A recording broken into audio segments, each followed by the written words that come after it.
Looks like we are on. Felipe, could you confirm that, please? Yep, just a minute.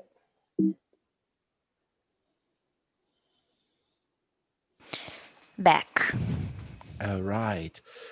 It seems that we are online on YouTube. I'm just We're waiting live? for this confirmation. Yes, we are live. We are live. Okay, good. So it's 10 o'clock sharp. I think we should get started. Let me go back to my Zoom. All right. So welcome, everyone. I'm Julio Vietas. This is Felipe Lopes. I have here Bia Baptista and Ana Carolina Martins. We are representing the Online Teaching SIG. And I mean, this year has been, I would say, very different, very unusual. And therefore, this month of October, in this month of October, BRAZ-TESOL has prepared lots of, I would say, deliverables for you. And one of them was organized by the Online Teaching SIG, and we are members of that SIG.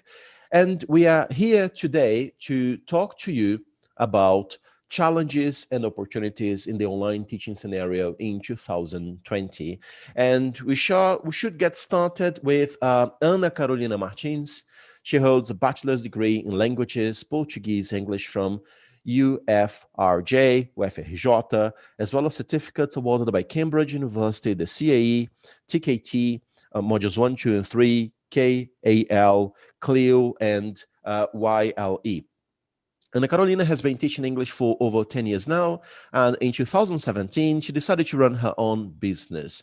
On the Road English Language Solutions was founded in partnership with her husband, who is also an English teacher. Ana has been teaching adults since 2018, mainly business English and international exam preparation. Ana is going to talk about being a successful online teacher, practical ideas to get organized and boost your lessons. After Ana, we will have Bia Baptista, and now Ana Carolina Martins, it's all yours. Hello, everyone. Good morning. It's a pleasure for me to be here with you today. Thank you so much, Julio and Felipe, for hosting this event. And to get started, I'd like to share my screen. I guess I'm allowed to do that. Yes, I am. So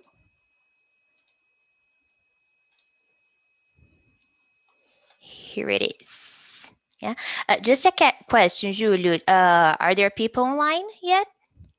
Yes, there are people online. I would like you to refer to the BRAZ-TESOL YouTube channel, and you can see everything from there as well. Okay, the chat is working there. Let me just. So how should I do that? Okay, I'm sending you the link to our WhatsApp group. Okay, so let me just stop sharing here then, so that I can check the link. Yep.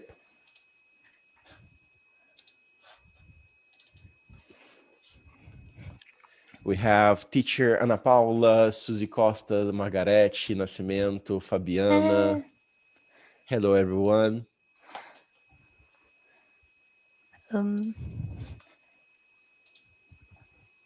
So just a question, how should I manage that?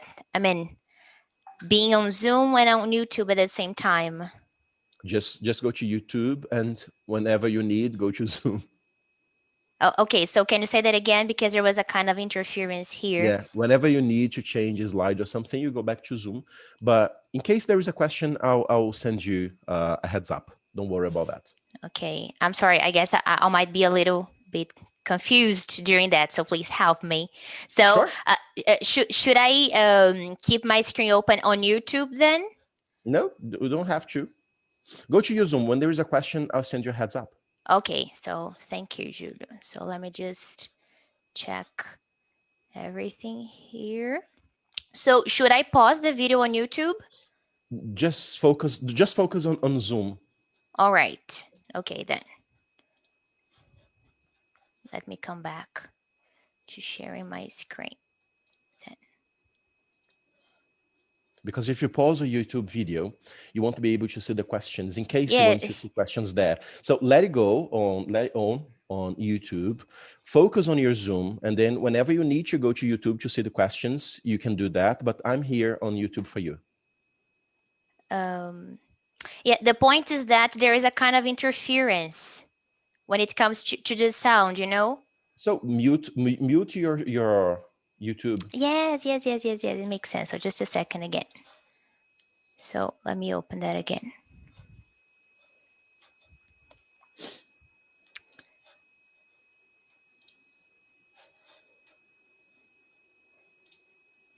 All right. Coming back.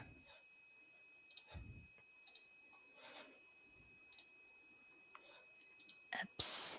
Here. Julio, can you see my presentation on the screen? Nope, not yet. All right. Now I can. All right. Thank you, Julio. Yes. So, today, as Julio said, I'll be talking to you about being a successful online teacher. So, I'll be giving you some practical ideas for you to get organized while working online and also how to boost your lessons. I'd like to start by giving you an overview of what I'll be talking to you about this morning. And my webinar will be divided in two parts, I'd say.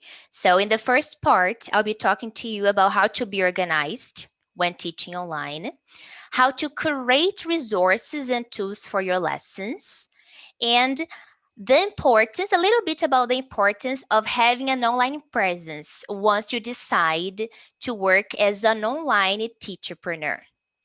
In the second part of this webinar, I'll be talking to you about what online teaching is and what it is not. I believe that by now, after all this pandemic situation, you have already realized what online teaching is, but I'll talk to you a little bit about it. I'll talk also about lesson preparation, so some suggestions of tools and activities for your online lessons. I'll suggest you some tools for you to work with gamification and also how to assess students online. And in order to really start getting down to business, let's say, I'd like to ask you two questions. So, if you have a QR code reader, please, you can scan the code on the screen. Or if you don't have it, please go to this link here. So go to menti.com and use this code because there are two questions there for you. So just tell me if that's working for you guys, okay? I'm going to, yes.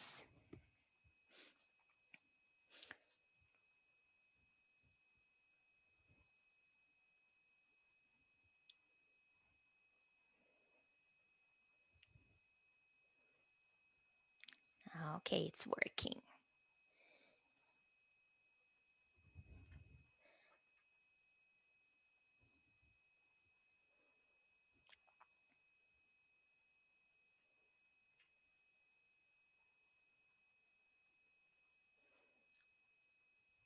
Okay.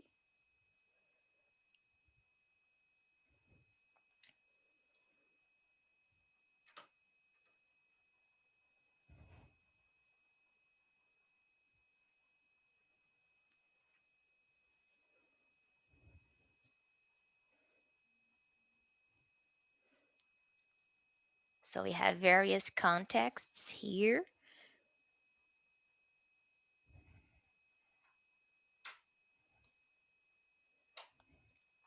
Mm.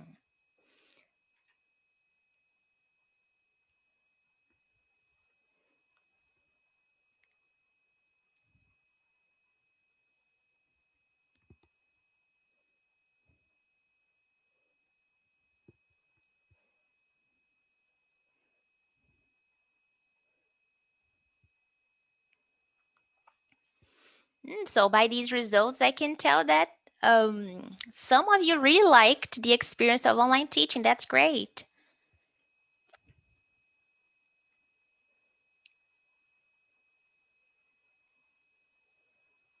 So just one more minute to see if anybody else answers.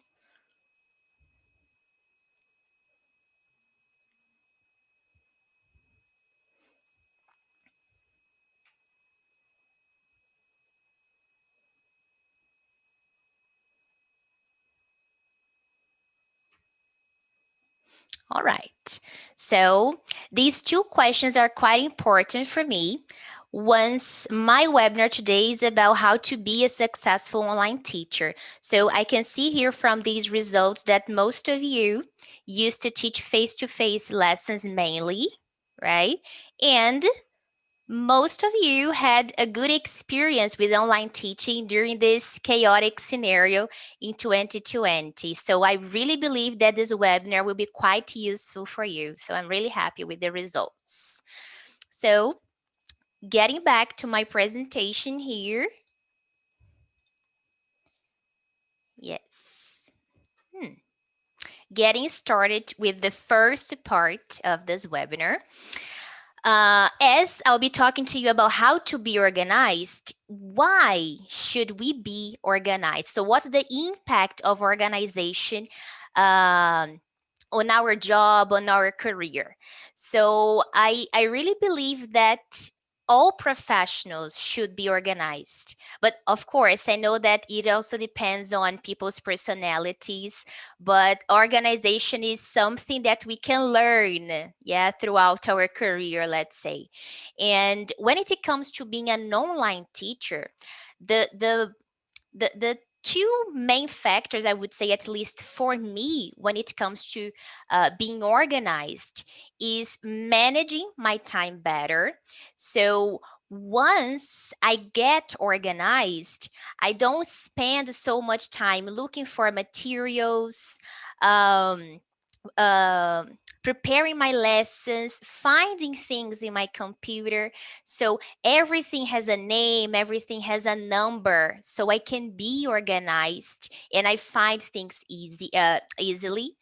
And I also think that organization has a wall effect on students. So students notice if we are organized or not, and they usually make comments about it.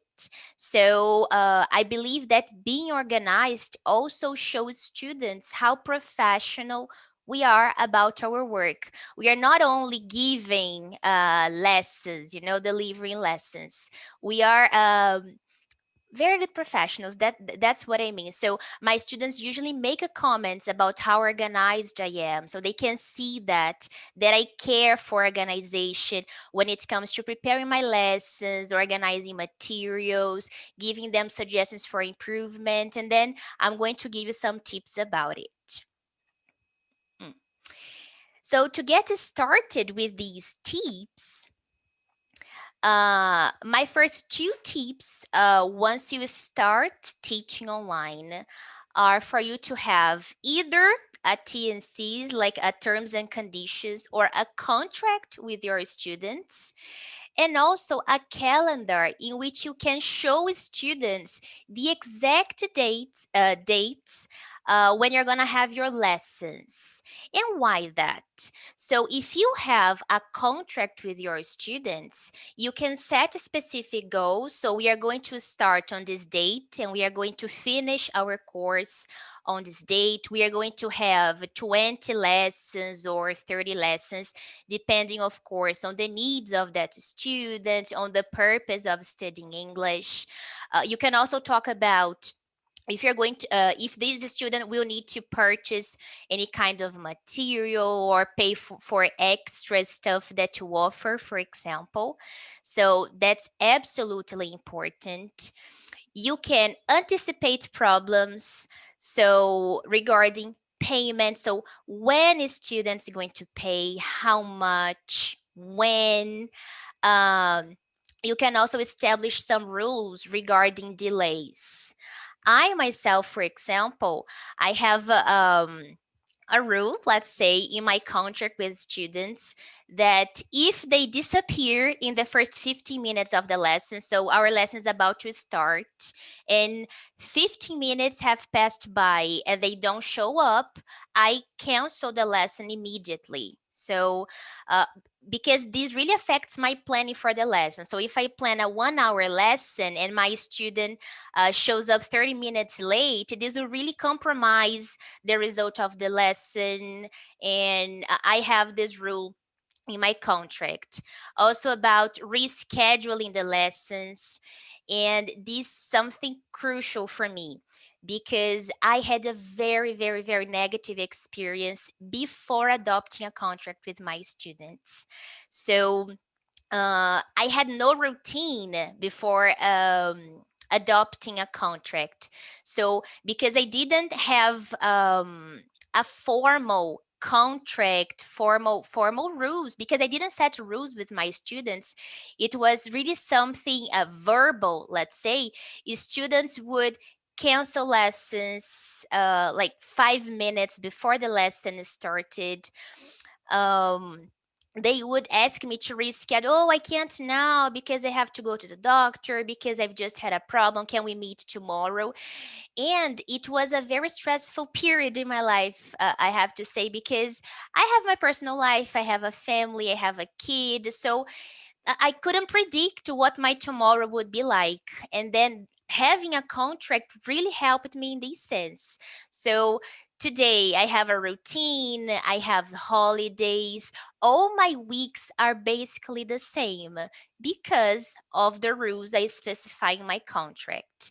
And it also you can also include cancellation policies. Oh, in case you don't really want to go on with their lessons, please tell me 30 days in advance. You can also talk about payment in this sense. So, tell me 30 days in advance and you have to pay half of the installment, something like this. Of course, it depends on your beliefs and on the way that you like working with your students.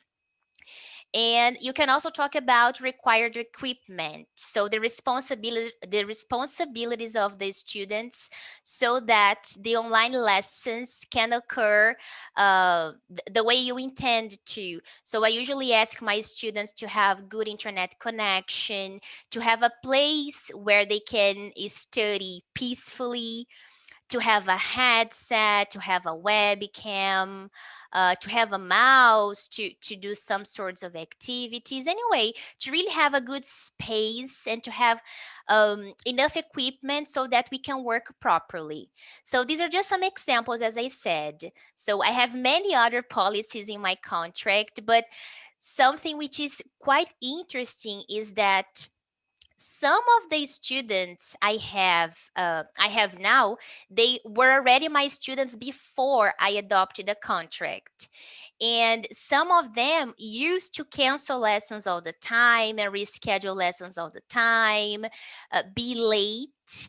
And after I adopted a contract with them, it was like this. Out of the blue, they became a more committed students in this sense. So I really believe that some people they need to have this kind of uh, rules. Yeah, rules. They really have to to follow rules in order to work accordingly. So I have a very good experience with adopting a contract. So I highly recommend it. Also, having a calendar. And what do I mean by a calendar? I use a calendar like this with my students. So when students look for online for my lessons, yeah, for my they want to start a course, they want to start studying English, or either the students I have, they are going to hire one more semester or 3 more months. I give them a calendar like this, and I made this on Google Slides, and then I specify some information which is also in our contract, and I like to show them when we are going to have lessons and when we are not, in case there is a holiday or I'm going to have some days off. So they can really see, oh, we are going to have, in this case, 23 meetings, 1 hour each. We are going to start on this day and finish on this one. In case they want to reschedule the lesson, they need to tell me 2 hours in advance, and also some information about payment to remind them when they are going to pay.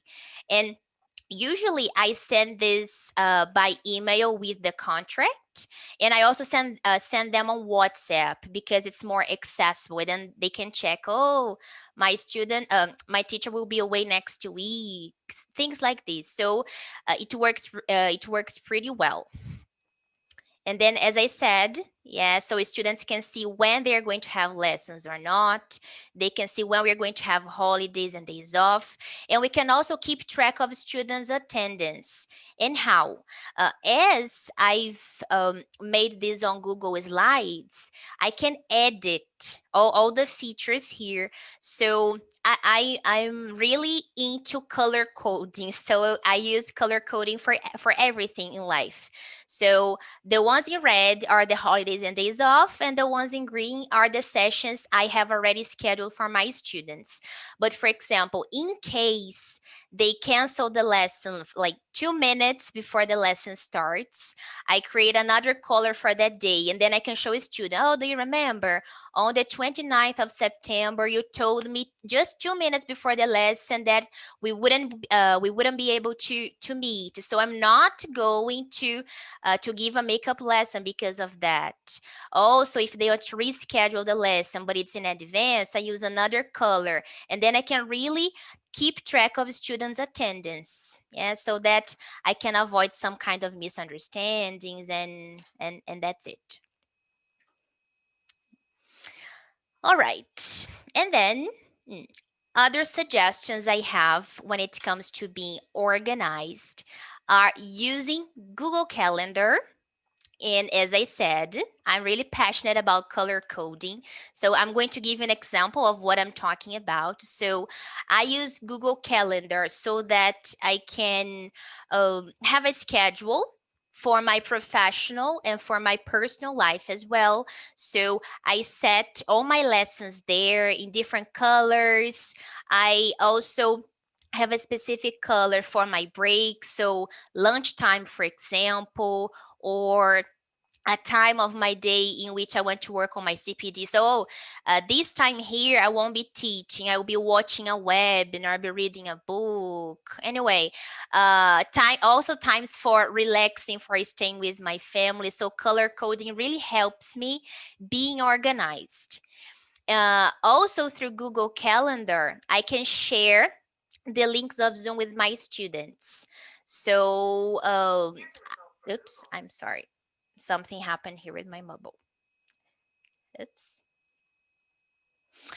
Um, so when students start having lessons with me, I ask their email addresses, and then I can share the our lessons on Google Calendar with them. And why is this nice for me?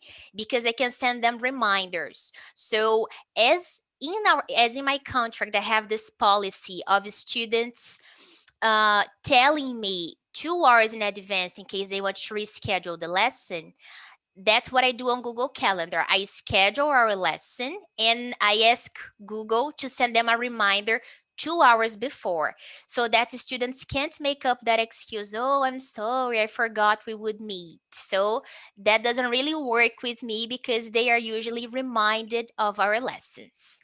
And this is just an example. This is not mine, but this is an example of how color coding works. So for example, you can have a color for lunch break. You can have a color for each different student. Usually what I do is I use the color blue to schedule my the lessons with my students in case they cancel on the spot. Let's say I use the color red, and I can also keep track of their attendance. There are different strategies, and this is what I've been working for the past year, so I can tell you that it really works. And also, Google helps me being organized with my lessons. So I believe that by this time of the year, you are already familiar with Google Classroom.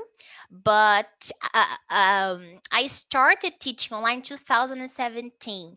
So I've been using Google Classroom and many of these things here, these tips before the pandemic. So I have a little bit more experience. And Google Classroom is the platform that I use to share lesson materials with students.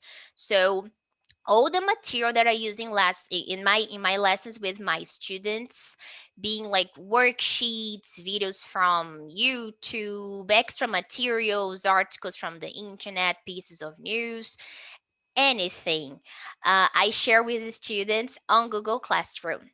So that in case they want to study and review the lesson, the vocabulary, etc., they can really check where things are. And I'm going to show you some suggestions for you how to have an organized Google Classroom. So there, besides sharing materials with my students, I also assign homework.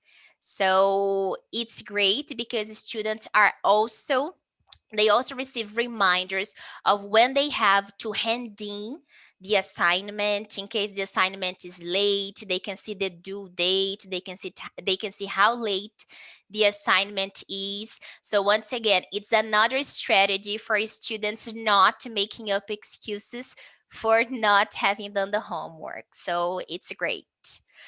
And I also use Google Classroom to keep track of students' development.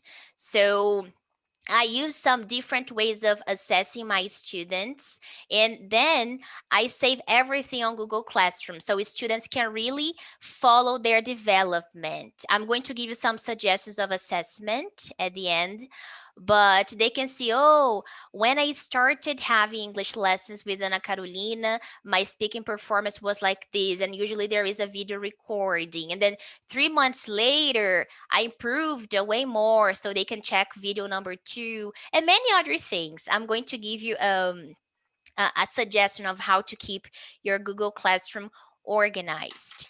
Let me just show you here. All right. So this is what my students' classrooms look like. They're all the same. So being organized for me also means having a kind of pattern. So all my classrooms they have the same layout. I use the same sections for students. So I have a lot of sections here, by the way, but it really helps me and students not getting lost because there is a lot of material here. So usually at the top of the Google Classroom, I deal with business stuff. So that calendar that I showed you, also when it comes to how can I say that? Not my sales pitch, but my apresentação de vendas. So some things that I usually deal with prospect students before they really start having the lessons. So I really like having this kind of content here. So the contract is also here. I have a session for quick tips. So every now and then I'm studying, I'm watching a video on YouTube, and I come across material and content that is relevant for a specific student. So I like to share with these students on Google Classroom as an extra assignment. So usually really quick tips. All right. And they really appreciate it. Suggestions for dictionaries, a lexical notebook, which is a spreadsheet that I create so that students can keep track of new lexes that they learn. So they take notes of new words, how the word is pronounced, the part of speech of that word, collocation, and in example sentences. And I can really keep track of their performance. So I can make comments. Oh, this sentence is great. I'm really happy you learned this new word, because it's something which is open. They in include not only the lexes and collocations, let's say, that we learn together in class, but also extra things that they learn in their day by day. So I can really see if they're exposing themselves outside the classroom and give feedback. Anyway, it's great. Um, I have a pronunciation corner. So usually I use Google pronunciation. I don't know if you are familiar with that, but I can show you how it works. So when in class I see that students are struggling a little bit with a specific word, of course, I help students during the lesson and I drill them. I focus on the sounds I see they're having difficulty with, but I also like to give students some extra practice. So I use Google pronunciation and I link those words or basically the words that students are mispronouncing maybe, so that they can practice during the week before our next meeting. So let me show you. Let me see this one here. um where is it? Okay, so in case you are not familiar with Google pronunciation, this is it. So if you want to check the pronunciation of a word on Google, you can type the word you want, followed by the word pronunciation, and then Google will give you this feature here, this tool. So you can listen to the pronunciation of the word. You can also see this woman here moving her lips, so that students can have an idea of the movements they have to do, and they can also practice. So students can listen to the pronunciation, and then they can pronounce the word itself, and Google will give you some feedback. Oh, it was great, good job. Or sometimes Google really highlight the sounds that the student mispronounced and need to improve the next time. So it's great. I've been working with it for a while now, and students really like it. And just a tip is that in order to have this practice button here, your Google account needs to be in English. So I have to ask students to change the settings, to change the language of their Google account. So you can, I don't know if you can see that, but there is my photo here. And then you go there, you go to settings, and you change the language. If your Google account is in Portuguese, you will still have access to Google pronunciation, but you won't be able to practice. You will only be able to listen to it. That's an extra tip for you. What else do I have here? Oh, extra websites. So sometimes extra games or extra practice for students to practice outside the class. Interesting websites that I come across. I have something here related to having a planner, so that students can find extra time or find the time in their routine so that they can do homework and practice their listening and speaking. So this is something more specific, but it's a kind of strategy that I have with the students. They have to set some objectives for the month. Oh, this month I want to listen to a podcast at least once a week. I want to read daily news, and I want to um I don't know, to watch one movie without subtitles, something like this. Yes, or maybe I want to review the lesson content at least once a week, something like this. And then we keep track if students are able to achieve those goals by the end of the month. So it really helps the students to have some extra practice, extra exposure to the language. As I said, Google Classroom helps me keep track of students' development. So I have this section here of feedback. So I have I'll be talking about assessment at the end and giving feedback, but just for you to take a look at what I'm talking about, it's because this one is highly basic. It was a real beginner, this, but I have this form here. Yes, and then I give students some feedback on different skills, taking into consideration what we have worked with in that month. So sometimes we haven't worked much with writing, so the feedback is shorter. So everything depends on the content of the lesson, the lessons for that month.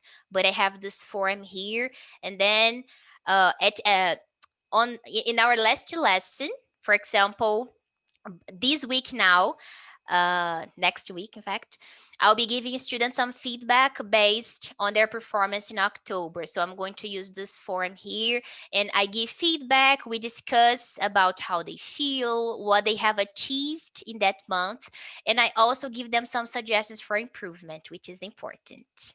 Okay. So another section for homework and one for the lesson material. So as I said, the PDFs, links, games, news, videos, and everything. So students can really say they're lost and they don't know where the assignment is, because everything is here. Everything has a name. I don't know if you noticed that, but I like to name the content that I upload to Google Classroom. So students, of course, they can really guide themselves by taking a look at the dates, but I also use numbers, so everything is numbered here in the order they were uploaded. And they also have a name because students can really remember, oh yes, in that lesson we talked about this. And in case in the future they want to come back to that material, uh, maybe the number of the lesson won't help them much, especially this student here. She has lessons 3 times a week, so we meet a lot. So in case she wants to find the specific material from a specific lesson, it's easier if she has the name of the lesson or the topic that we dealt with. My suggestions for you. So far, I guess no questions, right? Okay. So coming back to the presentation here. So, all right. Okay, we talked about it. My two last tips or suggestions for you to be organized as an online teacher. So, because of this pandemic situation in 2020, I know that differently from me, who had the time to adapt to the online environment. So I decided to be an online teacher back there in 2017. So I had the time to prepare, to create resources and materials, to choose a platform, a video conferencing platform, and books, and all these tools that we have available. So I had the time to adapt, to look for information. I know that most of you didn't. So overnight, you had to adapt to the online lessons. And I clearly remember that in the first week of the pandemic, a lot of awesome ELT professionals started sharing tips and more tips and more tips. Oh, you can use this, you can use that, use this website, use this tool, use this game. And I've seen a lot of teachers feeling overwhelmed by the amount of information. Like, oh my goodness, I'm lost. So, does anyone want to talk to me? No. All right. So, and then I know that by now you are already familiar with how things work. But even though there are many, many, many things available, and we don't need to use everything. So how can we keep how can we be organized? How can we really create materials for our lessons? So something that I've started using this year was Padlet. I know that many teachers use Padlet for working with students, like portfolios and some projects. I've never used Padlet with students. I use it for myself and also for helping teachers. I'm going to give you the link to my Padlet later on. But what's the purpose of using Padlet for creating materials? So on Padlet, we can have categories and we can link things. So in case you come across a very good website for gamification, so you can have this here, and it's very visual. So I have different categories here, and as Julius said, I work with my husband, and the online girl here at home is me. So I'm the one who is usually looking for extra resources and tools. So I help my husband a lot with this Padlet. So he has it saved on his computer, and whenever he's planning his lessons and he wants to find extra resources, he accesses our my Padlet, and then he, oh yes, I remember there is this website. It's great for working with videos. This I want to have an extra lesson with students. I don't want to use the book today in case you use books with the students. There are different resources for ready-made worksheets, which are great. So you can just go there. Oh, today I want to do this. So you can have your suggestions, the tools that you are already familiar with on Padlet. So, and why does it help us? Because there are so many resources that sometimes we have so many links in our computer that we might forget that specific one that we like so much. So it's a way of you to remember things, and to know that these things, they really work. These are tested and proved. So I highly recommend you to use Padlet as a way to store all the things you use in your lessons. And of course, you can use it for other purposes as well. So working on your CPD, for example, you can have a category for CPD, so you can save the links for channels on YouTube in which you can watch some webinars, like the BRAZ-TESOL channel, for example. So use your creativity. These are just suggestions.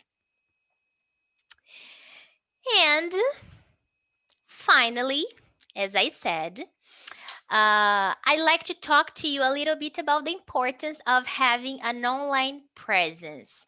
I'm not an expert when it comes to social media and Instagram. There are great professionals nowadays. Thiago Barbieri, if you don't follow him on Instagram, because he gives us a lot of amazing tips. But I started working online in 2017, and for the past year, my husband and I decided to use Instagram to share tips with students. And nowadays, so our main intention, our first intention was to give students suggestions, of course, so how to say this, how to do that, suggestions of websites and tools and videos. But nowadays, we also prospect new students on Instagram. So the Google Classroom from Daniela Silva, that I've just showed you, is from a student. So Daniela is a student that she was spending time on social media. She came across our profile. She contacted us, and now she's my student. So we don't have many followers, and that's not our intention. We don't really want to be digital influencers. Our main reason for having Instagram is really for students to have a sneak peek at our work.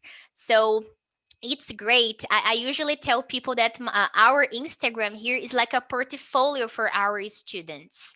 Also for prospecting new students, but also for the students that we have. So the content that we produce on Instagram is absolutely based on our lessons with the students, to give them some extra tips and suggestions. And nowadays, based on this experience with online teaching since 2017, I'm also giving teachers some suggestions. So Instagram is amazing. If you really want to work online, if you want to be a teacherpreneur, especially if you want to run your own business, Instagram is a great tool for all these reasons that I've just mentioned, and also for networking.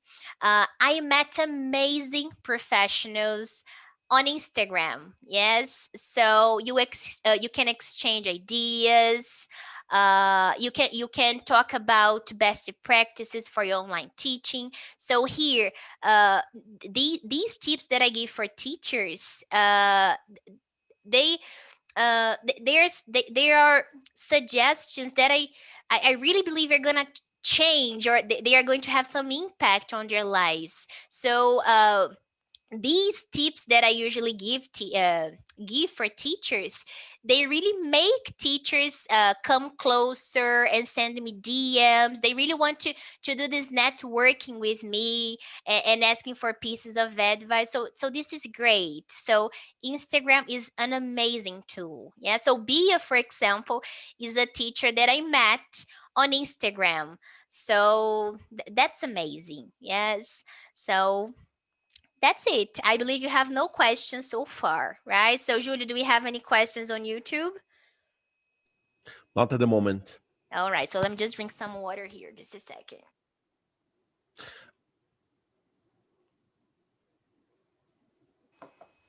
Anna, as a Yes. matter of fact, there are two questions here. Oh, yeah. Let Tell me just me. get my camera on. All right. So, question number one: do you use course books or authentic materials? Oh, I'll be talking about it in the second part of the webinar. I use both depending on students' needs. Mhm. Second question? Do you teach groups? No, I don't. I Mhm. teach, I'll be also talking about it. I teach one-to-one and pairs only. So this is my teaching context. All right. Well, so this is for the audience. In case you have any questions, feel free to jot them down on the comments below. Actually, by the video on YouTube, not below. And we are always here to answer your questions. So feel free to send us as many questions as you feel comfortable with. So, Anna, so that's it. Those are the only questions you have for the moment. Thank you, Julu. Yes. And just to conclude this first part of the webinar about being organized, I'd like to tell you that when it comes to online teaching, the sky is not the limit, but Wi-Fi is. And because I went online, I really started traveling around the road by sitting here at my desk. So I have students spread all over Brazil. I have students in the US. I have students in Europe. So online teaching is amazing. So I get to know other people, other cultures. I get to make more money, of course, because I don't spend time commuting. I don't spend time in traffic. So time is money. We can have a way more students when we work online than when we work face to face. Of course, that everything depends on who you are, on your reality. This is not a recipe. I'm not telling you that this is what you have to do. But just to give you an example of what I'm talking about, I'm a carioca, but I'm not a very typical one. So I was born in the suburbs of Rio de Janeiro, but I've never fit. uh, not I'm not talking about the suburbs. I'm talking about I've never fit Rio de Janeiro. I don't like the weather. I don't like the way things work there, the disorganization. Really sorry for saying those things. But since I started working online, I had this feeling of this is my way to run away from Rio de Janeiro. And because of that, this year, after working very hard for the past years, I had the chance to leave Rio de Janeiro. So I left the suburbs of Rio de Janeiro, the chaotic life in Rio de Janeiro with the violence and the weather that I've never adapted to live in the mountains. So I still live in Rio de Janeiro, but I live in the countryside of Rio de Janeiro in a very small city that I'm absolutely in love with, and that I have a way more quality of life. So I really live in the middle of a jungle. Let's say there's a lot of greens. in the surroundings, but the connection here is amazing. I live in Partido Alferes. I don't know if you have ever heard of it. It's the city of Festa do Tomate. So it's amazing. I won't be talking much about it, but this is something that you can do. So online teaching brings us a lot of quality of life. Julio can also talk about that because he had the same chance in life. So he lives in an amazing place as well. So this is it. If this is something that you're really looking forward to in your lives, online teaching can offer you. So that's it. And this is it for the first part of our webinar. Okay, if you have no questions, I'll be moving on to the second part.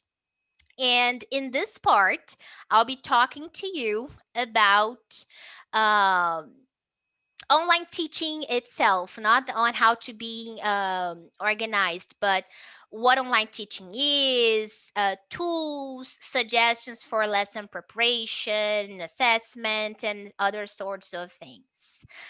So far, you have figured out what online teaching is. But as I said before, because of the pandemic, we were immersed in this road of games and sites and tools. And I believe that some of you might have, I hope not, but some of you might have this misconception that online teaching is all about using games in lessons and doing different sorts of activities. But in fact, it's not. Online teaching is teaching. Yeah, the only difference is that the process of education and learning is taking place via internet. So online teaching is still about teacher and students, it's still about lesson preparation, finding good materials, establishing rapport with students, giving suggestions for improvement and giving feedback. And why am I saying that? Even though I am passionate about new tools and resources for my lessons, this doesn't mean that I do games in all my lessons, that I have games with the students in all the lessons, that we watch videos in all the lessons. No. Yes. So yes, I skipped a part. So let me just come back, talk to you about it, and then I come back to that. Um, if sorry, even though I have a lot of resources for my lessons, I have my online toolkit.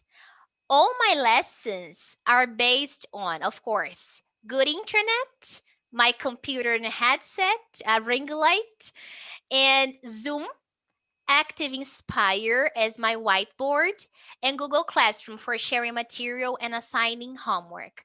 I can tell you that 90% of my lessons are based on these three tools and no more than that. That's it. So that's it. And why do I have this main kit? Because those are the tools that I'm more familiar with, that I can use them um at ease. I feel comfortable. I can say that I master these tools. Yes. And also, this gives students a sense of I don't even have words to express that, but not a sense of, I guess, a sense of consistency, let's say. uh they know that our they can really predict what's going to happen in our lesson, so they can see that these are good materials. Let's say I'm not trying out new things every single lesson. So I believe this is something great. Go for the tools that you are familiar with, that you feel comfortable with using. You don't have to master all these tools available, unless they meet the purposes of your lesson. And that's what I'm going to talk to you about. And why am I saying that? Whenever I have to talk about online teaching, I use this very same quote by Bill Gates, because it really illustrates my beliefs about online teaching. Technology is just a tool, and online teaching is still teaching. So in terms of getting students working together and motivating them, the teacher and also students themselves are the most important elements. So it's still about the human factor, the human interaction. So technology is just a tool. And it's very important for us to keep that in mind, because I've seen some teachers saying that lesson preparation is about finding the games for the lesson, and no, yeah. So sometimes the lesson is basically the students and the whiteboard, and there is a lot of learning, a lot of interaction going on. The technology is just really an accessory. So please, when you go prepare your lessons, don't care about what games you're going to play with your students. Care about the steps of the lessons and the right materials on how to give feedback, how to make your students feel good during the lesson. So this is what I'm talking to you about. But if this technology, if these tools, they really meet the purpose of your lessons, of course, why not using them? So just focusing a little bit on this online toolkit of mine, I'd like to offer you some suggestions when it comes to lesson preparation. Of course, here I'm going beyond the planning of the lesson itself. I'm talking more about the visual aid. If you're going to prepare a presentation for your lesson, in case, for example, you don't use a course book, if you're going to prepare a lesson based on authentic material, using your ideas, a video, anyway. Um, Here, I brought two suggestions for different contexts. If you use one-to-one, just like me, and if you teach groups. So, if you know me, you know that I'm a huge fan of Active Inspire. I've been using Active Inspire for 10 years now, and I can say that really 10 years. I've never stopped using Active Inspire. So I used to teach at a language school, and then that's where I met Active Inspire. And then when I resigned from my position as a teacher at this school and decided to run my own business with my husband, we decided to keep on using Active Inspire in our online lessons.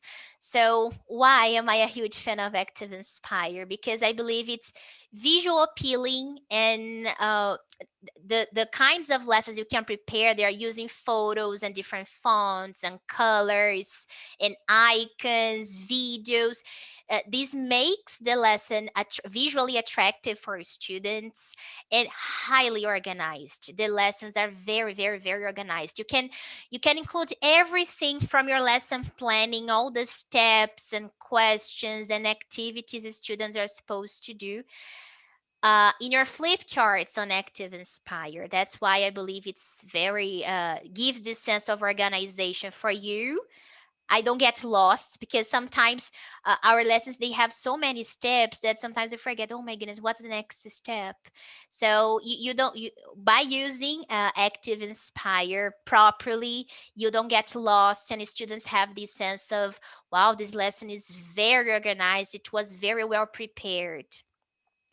I create a template for my lessons. So I have my basic template, and this really helps me save time. Um, while I'm preparing the presentation of the lesson.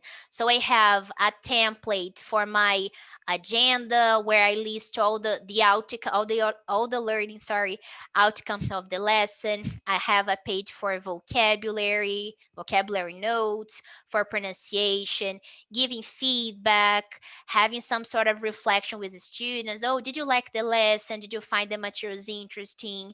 Was this lesson relevant for your needs, for your purposes? So this is already made there. I made it once and I use it every single lesson. Of course, that depending on the objectives of the lesson, I'm going to include the tasks and videos and questions, but my basic template is already there.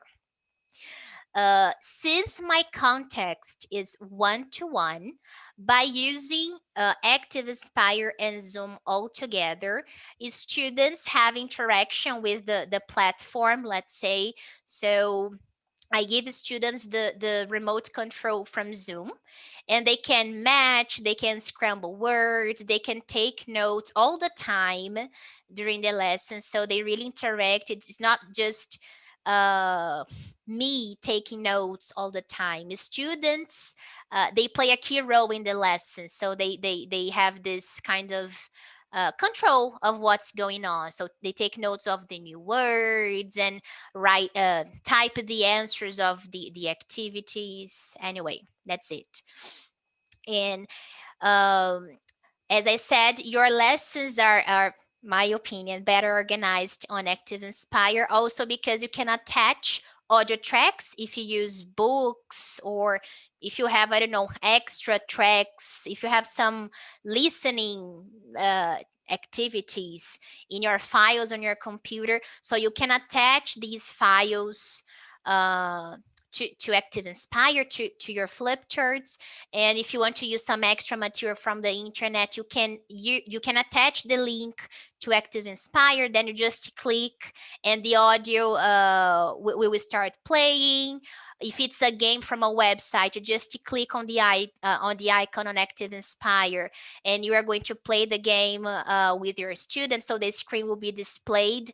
The website will be displayed on the screen, so everything is there. You don't need to change pages all the time, minimize here, maximize there, and go to YouTube. No, everything is there for you. If you have some sort of media in your computer as well, so if you have in your files videos, if you have GIFs to include in your lessons, you can make the lessons more dynamic, fun, and interactive for students by adding GIFs. And then if we have some time, I can show you what I'm talking about. There are some interactive activities. So Active Inspire has a dashboard, which is a feature in which you can create matching activities, crosswords, flashcards, categorizing activities, and they look amazing and very professional. They really also have that wow effect on students, like, oh my goodness, my teacher is an expert. How come did she made that? Because they look very, very, very professional. They are beautiful, and they are very interactive. Students also, with the remote control, they can change things, they can match, and they can move. It's amazing. And what I like the most about Active Inspire is that we can convert all the lesson and the notes and activities to PDF. So at the end of the lesson, I convert all the materials to a PDF file, and then I upload to Google Classroom so that my students can have access to that material. But if you teach larger groups, I believe that we have also great options. Why not active? Why Active Inspire is not as great as these ones for groups? Because you can share with the students in real time, like Google Docs and Google Slides, for example, like everybody together in the same place at the same time. So uh, it would be very, very hard. For example, you have a group of 5, or if you teach at a school, at a regular school, you have a group of 20, 30. It's impossible for you to change the remote control from one student to the other if you use Active Inspire. So I believe these are better options, either slides, docs, or Jamboard, depending on the lesson you intend to deliver to your students. If it's a worksheet, if it's something more interactive, if it's a presentation, these are better options. I suppose you might already be familiar with them now. And these Google tools, they are good because you can create presentations, worksheets, you can edit, and all of them are stored online. You can store them on Google Drive. Yeah, so you can also create some organization there, like folders with names and numbers, so that you don't get lost with all these materials. You can share these documents with students at the end of the lesson, so they can refer to that material later on.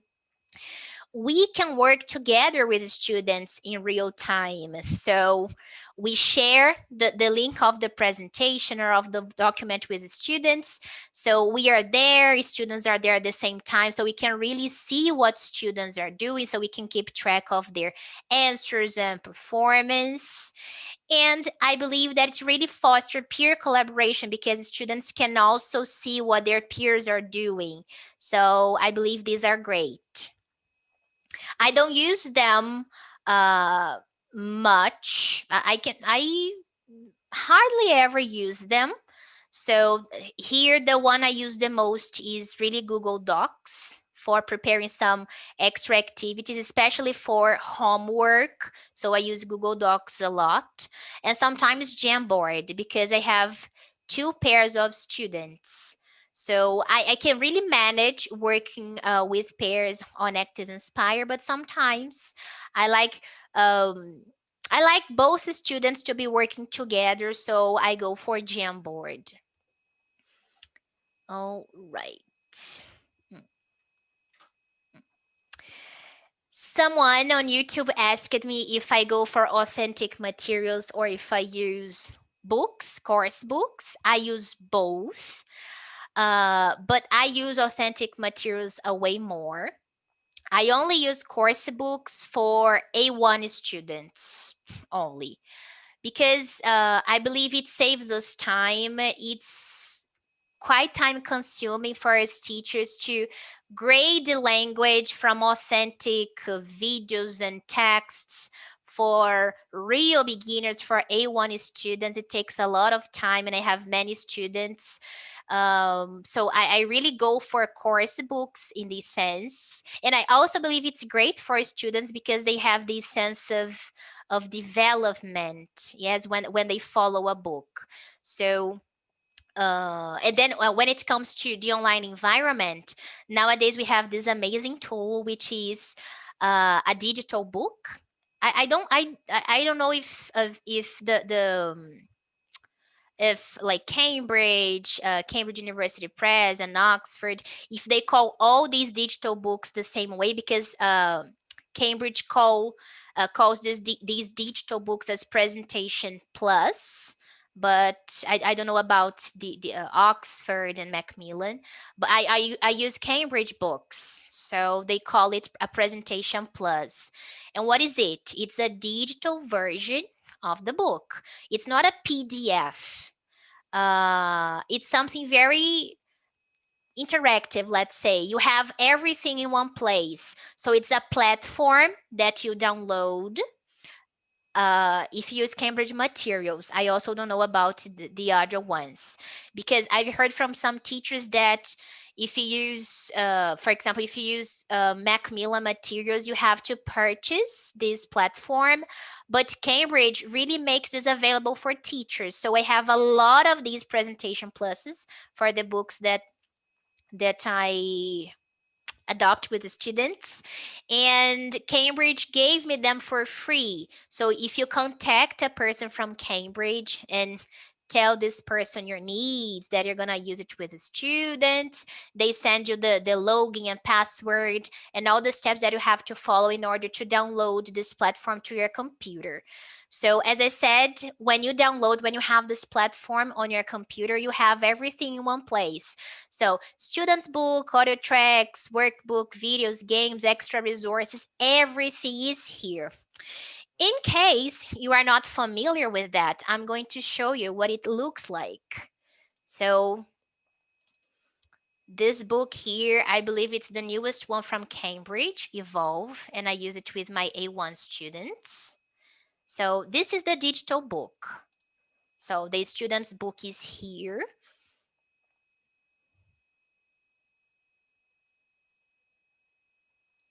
Yes. So this is a lesson. So you can really enlarge the screen. You can move it so that students can see things better. If there is a listening, you can just click on the icon and then the audio track will start playing. You can click on things to check the answers. Everything is very interactive.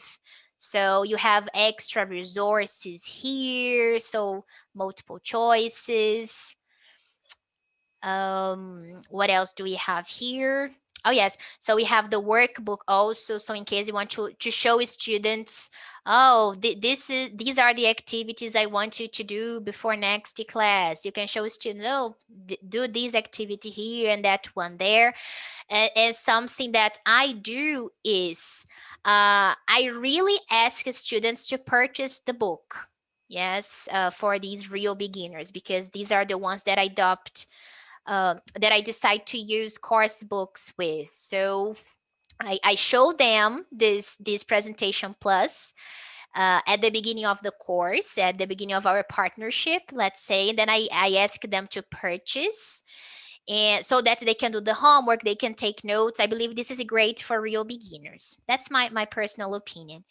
We have videos to use in the lesson. So these videos, they are great for students. We have games. So amazing. I really like this tool here. But I really like changes, let's say. So even though I adopt these books with the students, sometimes I don't use the things the way they are, so I make a lot of changes. So I copy the activity, I take a photo of the activity, and then I paste on Active Inspire, and then I make some changes. I adapt it to my students' needs. I believe that you know that we don't have to use the course books as Bibles. We are going to adapt to our students' needs and levels anyway. So that's it. So sometimes I use it. I show students during the lesson. Okay, so open your book to page 108, focus here, something like this. But I also refer to the changes I've made using Active Inspire, for example, to add extra vocabulary, to link to a video maybe, or to change the task a little bit. So this is something that I do. Oh, and also for the person who asked me if I use authentic material. So for um, yeah, usually B1, B2, C1 students, I go more for authentic materials. So if you want some suggestions later on of channels on YouTube, online magazines and newspapers, I use also videos from Instagram, from Facebook. So I go more for authentic materials. It takes more of our time, but it's something that I really like doing. And sometimes the lesson that you prepare for one student also meets the needs of another one, especially if they have the same context. For example, business English or teaching exam. Sometimes I also use authentic material when I teach exams. And so you can prepare one lesson and use it with different students, and then you can adapt. Oh, this didn't work with this student, I'm going to adapt for the second one. And these are some tricks, let's say. So that's it. All right. And then, yes, let's talk a little bit about gamification. So gamification is not really playing games with the students in class. So it really needs to meet a purpose. It's really about using features of games to meet educational needs. And there are a lot of amazing tools available when it comes to gamification. But today I brought these two options here that are the ones that I'm more familiar with. And then I'm going to talk to you a little bit about each of them. Yes, so these two ones, they offer some things in common. So I don't know if you're familiar with them, but both Wordwall and Genially, they have amazing templates for games. Yes, all sorts of games, board games and quizzes. Sometimes I forget how to say that. Some sorts of, I forget, even in Portuguese, like, well, a mission for students. I've seen some young learner teachers and teachers who work with teens, work with some missions for students, but I forget. Never mind. If I remember, I'll tell you. So I can show you, in fact. So they have amazing templates. So in both platforms, you can make quizzes and matchups, games. WordWall is nice because you have a resources gallery. So you can go to the gallery and use other teachers' activities. So, oh, today I'll be talking to my students about be going to. So sometimes instead of using a controlled practice activity from the book, you can make it more interactive by doing the same thing using a game. So you can go to the gallery and find activities that really meet that purpose. The only negative side of WordWall is that in the free version, you have a limit of 5 activities only. So if you decide to make your own activities the way you want and personalize them, you have this limit of 5. So if you reach this limit, you can't make any other activities. You can even delete the ones you've already made, but you can't make any more. So you only have the possibility of producing 5 activities on this platform here. And in case you're not familiar with it, I forget to open here.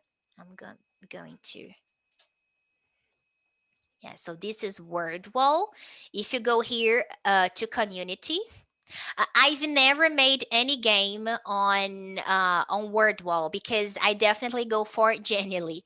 But I use the activities that other students have already made. So, for example, you're going to work with so and such with the students.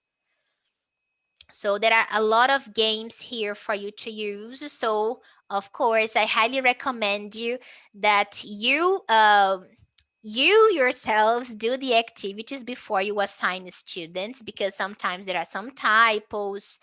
We don't really know the teachers who made those activities, so there might be some mistakes. But that's what I do. I go there, I browse a little bit. Oh, this is great. I play, I do the activity myself. Oh, this is great for this lesson. So instead of using the activity from the book that I can assign as homework later, I play the game with the students in class. So that's great. And as I said, this is the way I use WordWall. I make use of other teachers' activities. And generally, on the other hand, as it says here, it's my number one for gamification. It's an amazing website because you can not only make games for your students there, but you can also prepare interactive presentations. So for example, for this presentation today, I used Canva, but I could have prepared the presentation on Genially. They are very interactive. They are beautiful. They look very professional as well. So you can prepare your lessons there instead of using Active Inspire or Google Jamboard. You can prepare the visual part of your lessons on Genially. There are a variety of game templates, and you don't have a limit, just like WordWall. If you want to make 1,000 games there, you can in the free version. Of course, there are some templates which are not available for the free version, but anyway, they are like numerous. Yeah, there's a great variety of templates for games and presentations there. So I highly recommend Genially.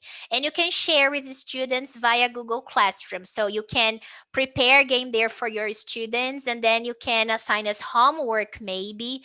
Or if you also work with asynchronous classes, you can leave it, you can upload leave the link as a task for students on Google Classroom as well, so they work together. And in case you are not familiar with Genially, For example, you can make activities like this one here. Yes. So I prepared this activity here for students to recycle language for likes and dislikes. So each color is a topic. So students had to choose a topic. They had to complete the sentence, let's say complete the expression, and then they can check here. And then they had to make a sentence regarding taking into consideration the topic of the color. So this one here, students had to think of an example related to food. Oh, I can't stand, what can I tell you? I can't stand salad, for example, something like this. Then you come back and then you can select another category. So this is great. As I said, it looks very professional and it's very, very, very easy to be made. Yes, the template is there for you. You just add the information you want and use your creativity. Another kind of game that we can prepare on Genially is a quiz like this one, for example. Let me see. I can hear. So controlled practice, basically. So to practice N, and sum. And then students choose the correct option. They go to the next question. In case they make a mistake, for example. Yes, and then you can create as many questions as you want. These are just 2 templates, but as I said, there are many templates for you to have fun there. That's it. Coming back here to my presentation. If you have any questions about these tools, please just let me know. So when it comes to gamification, my number 1 is Genially, right? And once again, we don't have to use games for the sake of playing games. They really have to meet the purpose of the lessons. All right. And as I said, I don't use games from Genially every class. So I don't use word wall like whenever I feel like during the lesson planning moment. Oh, I believe that I can replace this activity in the book, for example, or an active. Imagine if I'm using authentic material and the focus of the lesson is the present perfect, and I want to provide the students with a controlled practice activity. I can produce it on Genially, but it really it needs to have a purpose. That's it. It's not only meant to be fun. What's the rationale behind that? So that's something important that we have to bear in mind.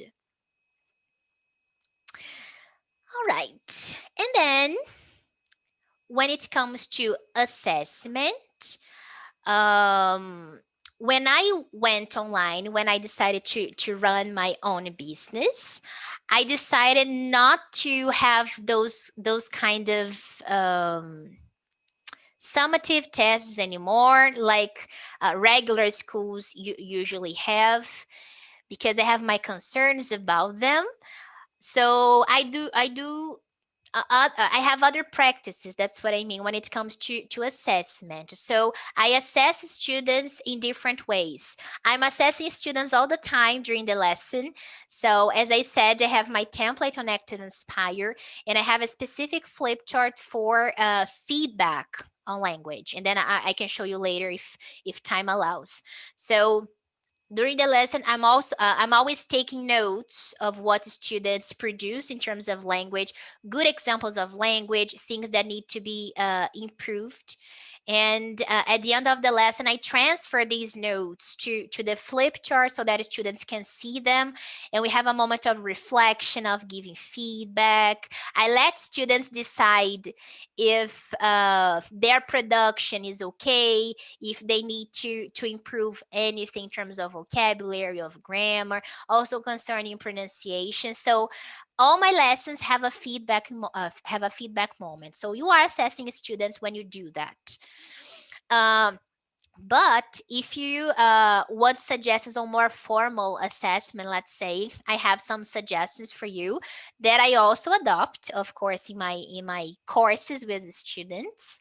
So if you want to have a quiz with students, a survey, or maybe a test, why not? I believe you are familiar, you're used to Google Forms. So Google Forms is great for having this kind of assessment because students can check their answers and have a feedback if they made a mistake or not immediately. So the tests there, they are auto graded, so that's amazing. You make them quite fast. It's very easy, let's say, and then you can make it as an auto graded test or quiz. I don't remember the name now on Google Forms, and then students simply answer the questions or type if it's like an open answer question, and they can have this immediate feedback. So that's great. Uh, if you want to assess your students' writing performance, for example, Google Docs is a good suggestion. You can devise a writing task, think of your criteria for assessing students' writing, and then your students are going to produce, to write, to type their text, either in class or as homework, why not? And then you can check students' writing and make comments. So Google Docs has this feature of adding comments, so you can highlight a piece of text, a sentence, a collocation, and you can add comments. um, I usually like to give students the opportunity to work on their performance themselves.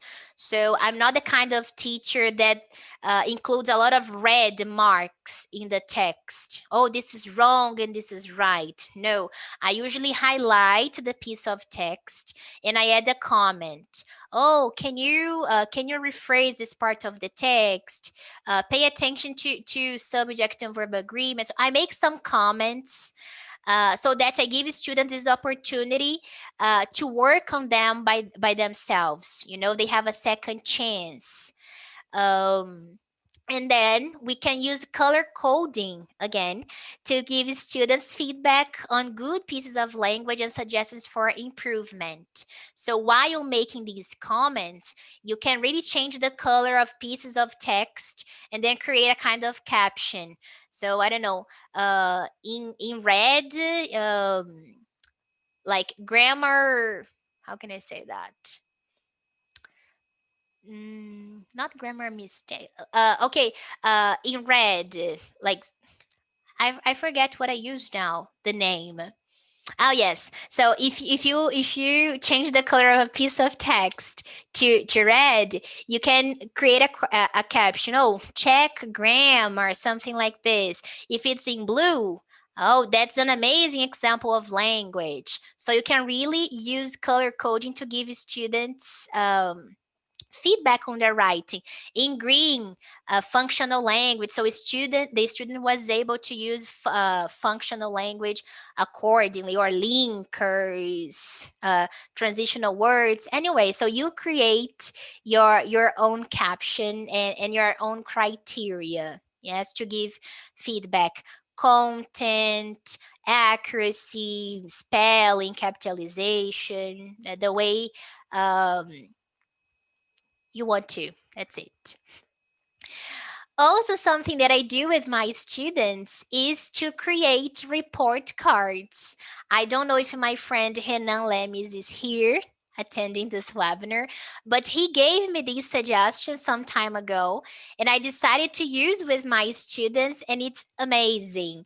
So this is something that I only do at the end of the course or at the end of the semester, because some of my students, sometimes they have shorter courses. So for example, English for job interviews, it's a 3-month course. So at the end of the course, I create a report card. So, and I use Canva to do that. So just to give you an example, where is it?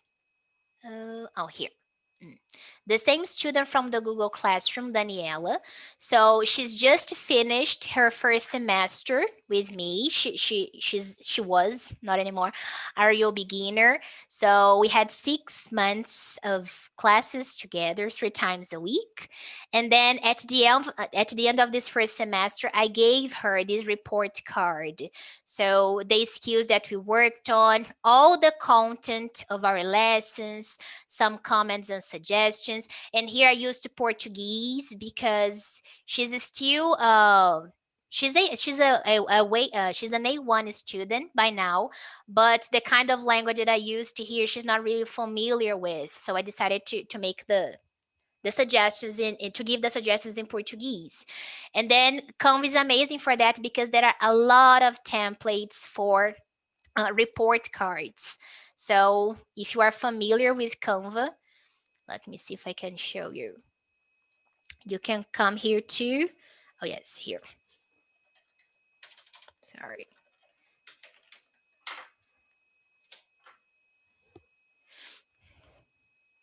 No, that's not what I want. What's going on? Yes, I guess I'm kind of lost. Okay.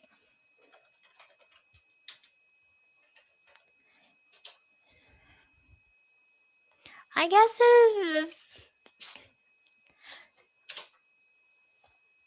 hey. Well, I don't know what's going on here, but maybe it's another name, not a report card. Does anybody know? Performance card, something like this. I don't remember now. I remember that was the one. This is what I use. Is it because it's in Portuguese? I think that's the problem here. Oh, yes, that's it. I don't know why, but my Canva used to be in English and it's in Portuguese now. That's why I couldn't find report card. But here, as you can see, yes, there are some report cards templates. So there are many of them and you can adapt, you can change things to the criteria that you use with the students. So students really like to have this kind of feedback, and then you can use Google Classroom to keep track of these report cards. So I have this section feedback. So I upload the file of the report card to Google Classroom at the end of the semester or at the end of the course. Yes. So I use Canva for that. User creativity. And finally, when it comes to assessing speaking, something that I'm really into doing is using Zoom itself to assess students speaking. I've done that recently. Yeah, in fact, I did this last week with some students. So some of my business students had to deliver a business presentation. So I devised the speaking task, what they had to do. So I gave them a guideline. I created a task. I gave them a guideline. We worked on signpost language. So they really had to care about signpost language during their presentation. And then they had time to prepare before the lesson. Some of them created some visual aids on PowerPoint, and then they delivered their presentations. And beforehand I created some criteria what I would evaluate. So fluency, the content, if it really met the task, the content of the task, functional language, pronunciation. So I created my criteria. And then at the moment of the presentation itself, I recorded students. And at the end of it, I showed the students the criteria that I used to assess them. And then we watched the recording together and I gave them feedback. They also self-evaluated so they could see their performance. And this is something that I do. Oh, there's a symbol of Jamboard here, but it's Zoom in fact. Sorry about that. This is something that I do every now and then with the students. And then I upload the recording of their presentation to Google Classroom so that we can really see their development when it comes to speaking. So we usually have this first speaking task in our first week of classes. Of course, if it's not a real beginner. But from A1 above, a student who has a minimum knowledge of the language, we can already do this sort of thing. And then every 2 months, I don't know, every month if you want, it depends on the way you work, we can have this kind of thing class with the students, and they can really see how much they have developed. So this is amazing. They usually give me very positive feedback when it comes to this kind of task and to this kind of assessment in class. So sometimes they can really spot their mistakes, their body language, their sleeps, pronunciation features. So this is very good, and it works really, really well with my students from different contexts: general English, teaching exams. I have some students who are preparing for IELTS now, and business students. So it's tested and proved.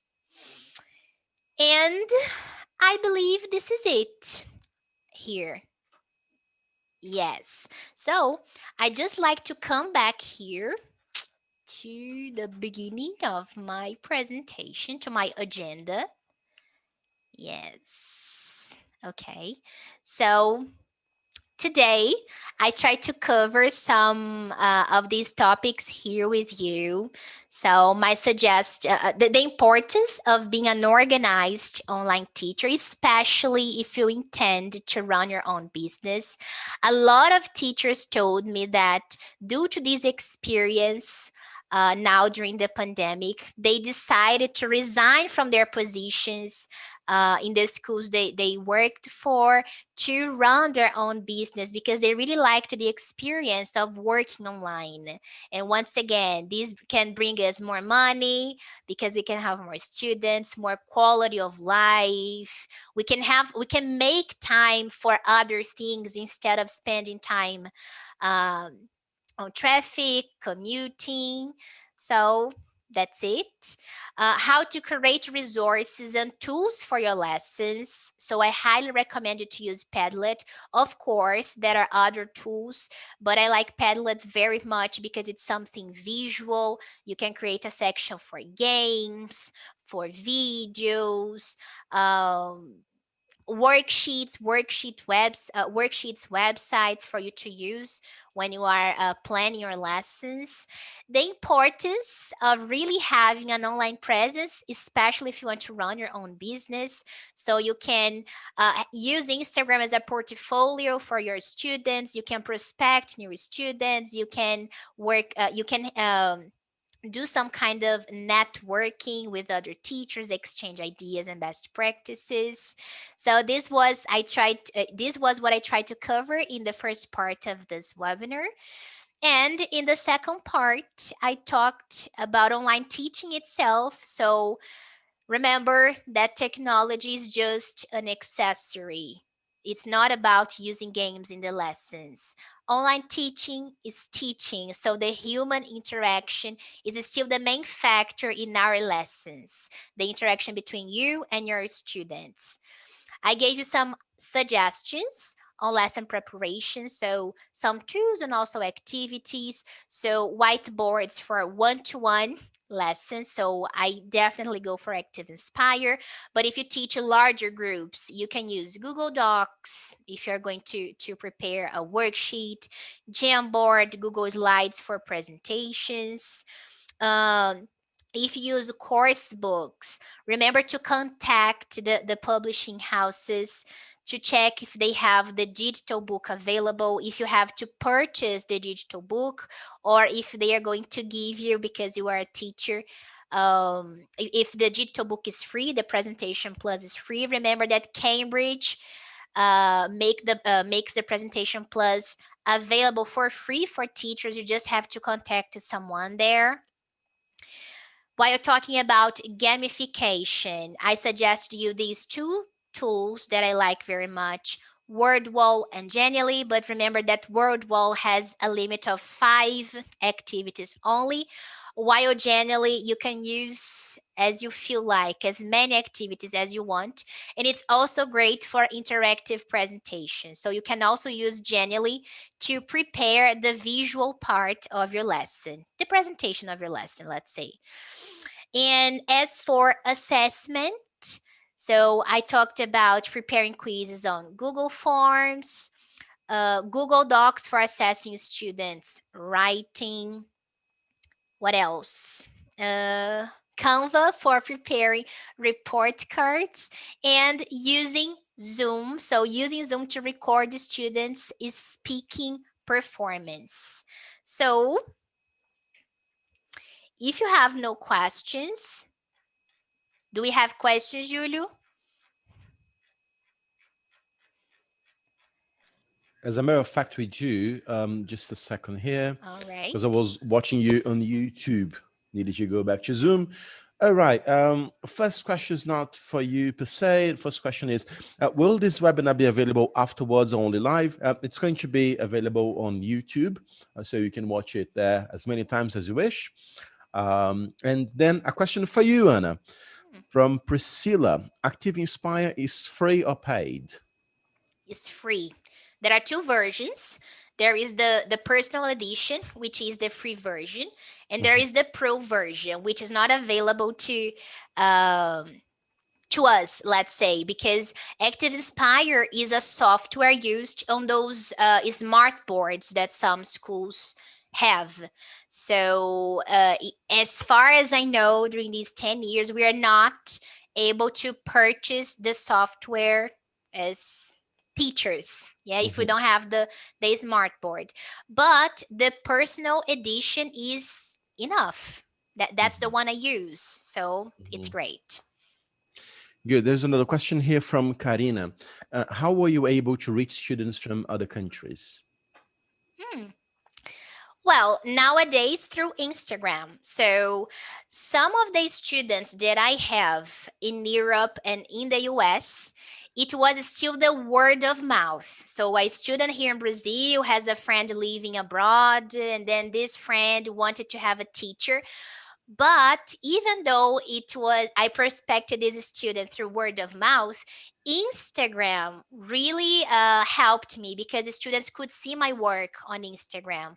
So, check out my teacher's Instagram profile. So these people checked our profile on Instagram, and they decided to have classes with us. That's it. Good. A question from Sabrina. Can you please share the link to your Padlet page?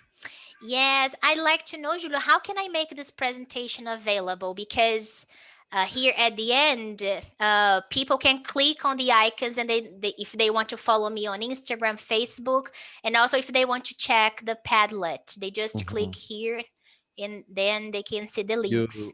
You send me the link to your presentation. Okay. You store it on Google Drive. Send me the link, and I'll place it on the video on YouTube. Oh, amazing. All right. All right. It will be on the description. Great. So that's it. All right. So, yes. No more questions? No more questions. No. So thank you so much for attending this webinar. So I hope I was able to help some of you a little bit on how to start your business as an online teacherpreneur, or if you are already a teacherpreneur, if you already work online. I hope I hope this webinar really helps you to change some of your practices, or maybe to start using new things, new tasks, or new ideas in your lessons. And in case you want to contact me, yes, you can reach me on Instagram, Facebook. But once again, this presentation will be available for you on the description of the video on YouTube. So thank you so much. Thank you, Julio. Thank you. Thank you very much. Bia, are you there? Yes, I'm here. Good. Hello. Thank you, Annie. A brilliant webinar. How are you, my dear? I'm good, and you? Great, great. So allow me to introduce Bia. Bia is going to talk about teaching young learners online and getting practical. And Bia from Hello Simple English loves teaching children through play. She helps young learners develop their cognitive, motor, social, emotional, and life skills in English in a fun way since she started 10 years ago. Bia has been a teacher trainer since 2016, holds a degree in Letras, Português e Inglês, and has created her own language learning program for kids, Hello Simple English. Bia, welcome aboard. That's me. Thank you, Julio. Thank you, everyone, for this beautiful invitation for being here with you today. I'm super excited. I've been learning so much with Aninha, and now it's time to get sharing and sharing and sharing. For those who know me, know that I'm super practical. I'm all about that practice. And I'm on the clock, and I've got a lot of coffee in my blood, so you can please feel free to leave your messages in the chat, in the YouTube chat, and I'll get to them as soon as I can, as much as I can, okay? Let me start sharing my screen here so we can get started. Oh, there you go. That is us. That's us. We're all about teaching young learners online, getting practical. With me. And first, we've been here for about 2 hours now, so let's all stretch it out. Young learners need it, adults need it too. Everyone, please join me for a quick minute, just getting rid of those aches of being sitting down for too long. Give it a stretch. Nice deep breath with me. In through your nose, out through your mouth. One more, in through your nose, out through your mouth, and shake it off, because we've got a lot coming right now. And please notice, how do you feel now as opposed to before moving? Just that little stretch, doesn't it make a huge difference to our brain? It helps us focus again, and that is exactly what children need. If we need that as adults, can you imagine children? They're going through so much in that process of growing up. They are developing their social emotional skills, the cognitive skills, but also motor skills, so gross and fine motor skills. So sitting down requires a lot of muscles, a lot of muscle work. We don't think about that because it's just so natural for us as adults, but for kids it requires a lot, and also a lot of cognitive work. They need to focus and sit still and present a certain behavior that's appropriate for that moment. So this is why it's so important for us to schedule movement every 10 minutes or so, even more depending on the age of the child, okay? So let's get started. This is our session outline. We've got 4 steps of our session today. Number 1 is ask Bia, I want to hear you. 2, we're moving on to 7 practical techniques that I'm sharing with you here today. And then straight into practical, effective ideas that I've been using in my online classes that you can adapt for your face-to-face classes too. I know that a lot of schools out there are already back following the protocols, the security, the safety protocols, of course. But I know that a lot of you are already back with face-to-face classes. So you can adapt these for both online and face-to-face. And then we're going to have a quick virtual circle where I intend to ask all or most of your questions, okay? So right now, it's that moment where you ask Bia, what is your biggest struggle with teaching children online at the moment? I want to hear you. Please drop that question for me in the chat right now. And I'm going to try to keep answering them as the webinar goes on. And if not, we're going to have a sharing circle, a virtual sharing circle at the end. and then I'll try to get into your question there, okay? So you're gonna have 1 minute. Oh my God, I got my hands wet. I got my hands wet. You've got 1 minute there. Please drop your question in the chat. Oh, also, you've been learning a lot in here with BRAZ-TESOL today, haven't you? So please make sure you hit that like button in that YouTube live so we can get many more of those coming, and subscribe to BRAZ-TESOL YouTube channel so you can get to know what's going on next. And I hope you've all left your question in the chat for me, and then we can get to it during and after the webinar. So moving on to number 1 tip. I'm sharing 7 with you today. Number 1 is create positive connections, both on face-to-face lessons and online. It's hard enough for children to connect and feel welcome and safe, and it's so crucial for them. It's hard enough in a face-to-face scenario where they can see everyone and interact and touch and hug. Can you even imagine in the online scenario? Well, if you've been teaching young learners online, you know how much harder it got, but it's super important that we give our best to create that positive connection. So here are a few practical ways that you can do that. 1, so simple, look at the camera as much as possible, just like I'm looking now. And the camera is a little thing. If you've got a notebook, it's a little circle that you've got in here. If you've got a computer, you might have a webcam. But it's something so simple, but yet that we forget to do. So we tend to do, especially if it's a Zoom or Google Meet conference type of thing, we tend to look at the little images. So try to remember and look at the camera, okay? To be excited and smile. It is just so different for you to be saying something to the children like this, and to be saying something to the children like this. It's just not going to happen. It's going to be a lot harder to connect with them if you don't give them energy. Okay, so dealing with children is a constant exchange, energy exchange. You're exchanging energy all the time. So you need to be at your best and show that excitement. Use your faces and your voice levels to connect with them, and a big smile that we all have it, and it's free.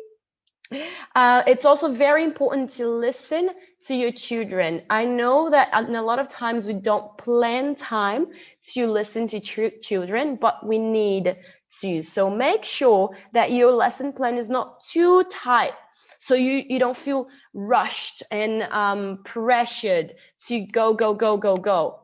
Okay, so for example, your students might want to share about something about their pets, or something about their family, or the weekend, or their tooth maybe just came off, and they're just super excited to share that with you, and that is so meaningful. And you can add some language into that moment too. If they're saying, "Ai, teacher, o meu dente caiu ontem," you can say, "Wow, your tooth came off. Wow, that's so exciting. Did you go to the dentist?"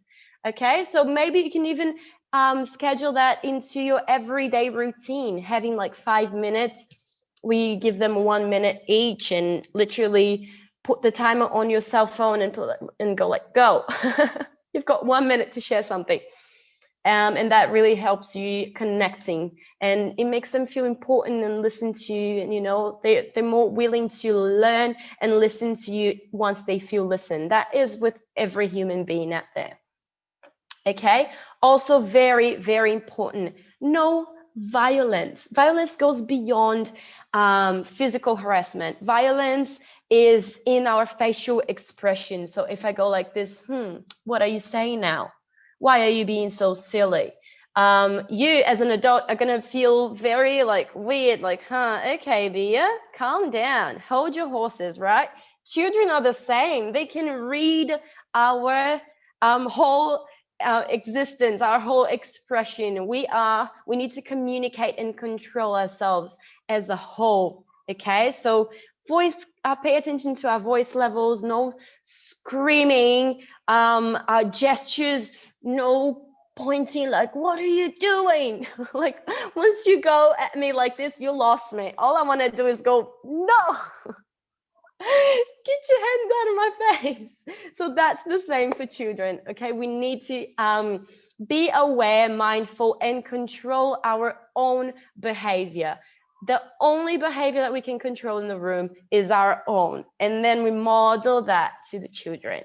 And that's really hard already. We all know how hard it is to master self-regulation skills and to just take a deep breath, like, okay, I'm starting to lose it, so let me calm down so I can manage this situation. So we need to master our behavior and control it so we're not being violent in any type of way. And then we can manage their behavior, okay? If in case we've got behavior management trouble, which we all have if you're a young learner.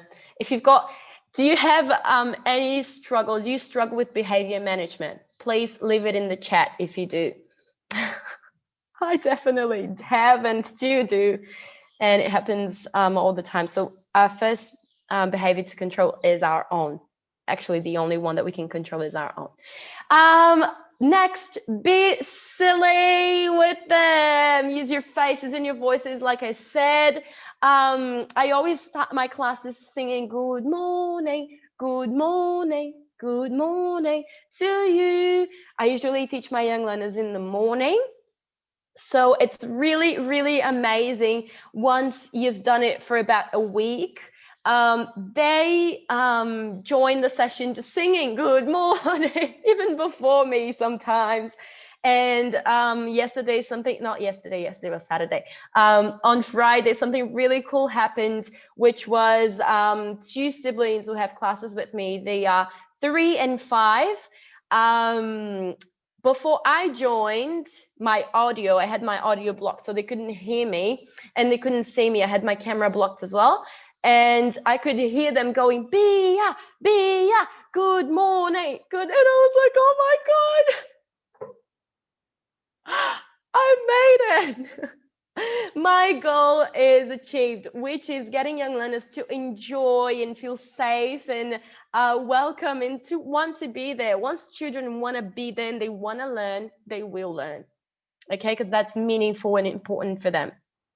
Also, last but not least, be flexible. I know that it's very, very hard for us to spend a lot of time planning a lesson and putting a lot of energy there, and then it's just it doesn't happen. They're into something else. They're not into that theme, or maybe that one activity that you picked, or that one game that just like not feeling it. What are you gonna do? They're just not into it. Take a deep breath and move on. Listen to them. Okay, so what are you willing to do instead? So you don't want to do this activity or this play this game. What can we do instead?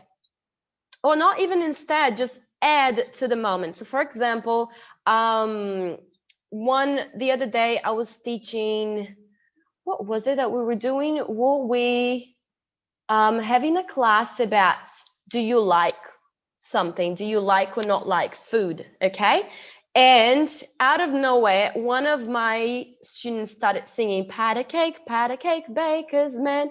And we were in the middle of a conversation, like showing flashcards. Do you like cheese? And he just started singing pat a cake, baker's man.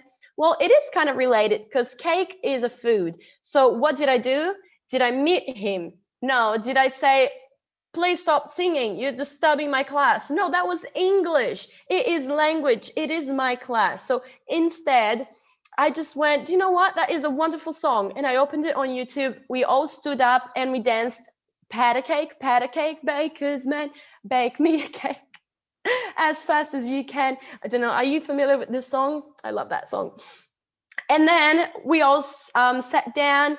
We were all happy. We got that movement in, and we continued with that conversation. Whether do you like a cake or not? Do you like cookies, and etc. Okay. So we need to be flexible and willing to add this. Listen to them and add. They've got so much to bring. They're so creative. We've got so much to learn with them. Okay. And moving on. Practical tip number 2. you still need a routine. It does not matter if you are on a face-to-face class or online class, you still need a routine. Oh my God, but it's just, I just have this space on camera. And I'm so used to the school. I had my routine there. I used to do it on the wall. I would put my visuals on the wall and then we would tick what we have done, but we need to adapt. We still need a routine. The routine that works for me at the moment is one that I had in here, but I just got it all messed up and this happens. We just do it again. This is the way I do it, okay? But there are other ways to do it. I just write the steps of the lesson on my fingers. And it's so much fun because a lot of times they write it too on their end. It's just so much fun. And they're working with the literacy. They're reading and writing and on their fingers. I remember being a kid and I loved drawing and writing on my fingers, on my face, whatever I could, honestly. The walls, oh my God. Don't get me started about my house walls. Drove mama crazy. Anyway, this is how I do the routine. So at first I sing good morning, good morning, good morning to you, looking at the camera, saying everybody's name one at a time. So good morning, Julio, good morning to you, good morning, Julio. And then they'll come and say, good morning, Bia. And then one by one, then we go, okay, this is what we're doing today. Number 1, 2, 3, 4. 4 things we're doing today. Number 1 is a game, a game, a game, a game, a game. Everybody, a game, a game, a game, a game, a game. And then the song, activity, and clean up. We do that for all of it. So much fun. We get that extra movement. They're reading it. A lot of time, depending on their age, I would just give them the first sound. So number 2 is that s, and then they'll read it for me, a song. Okay, but another way that you can do this is you can have a PowerPoint. This is a Google Jamboard like this, and then this is what we're doing today. Number 1, it's a game, a game, a game, a game, a game, and 2, it's a story, and 3, activity, and 4, clean up, okay? And then you keep coming back in here, and okay, we finished number 1, so delete. We finished number 2, delete, bye-bye. Finish number 3. So that way children have a sense of time management, order, they feel safe, secure. They don't feel anxious, like, what are we doing now? Is it finished yet? Because time is very abstract. Okay, I remember, I'm not sure how old I was until I learned how to keep track of time, but it was not until, I don't know, 7 or 8. So before that, you're just like super lost. I've got 2 different cups of water, left and right. Focus, be okay. Before that, what are you supposed to do? Just feel lost? Like, what are we doing here? What do they want from me? How long am I going to be here? Can you imagine like how much anxiety that brings? I mean, I showed you what we were doing at the beginning. Where is it? Here, I showed you. This is the session outline. So you know we're going to do 1, 2, 3, 4 things, and then you're free. So children deserve that too, okay? That is respecting them as well, other than teaching them about time and organization. So let me hit present again.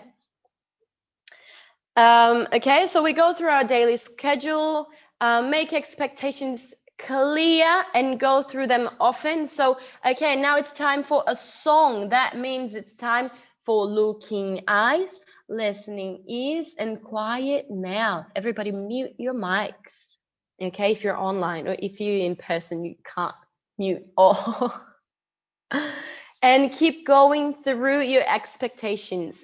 Okay, so again, before the song, tell them what you expect. Looking eyes, listening ears, quiet mouth. Before the story, tell them what you expect. Before the song, before the game. Okay, so we're going to play Simon Says. Everybody stand up.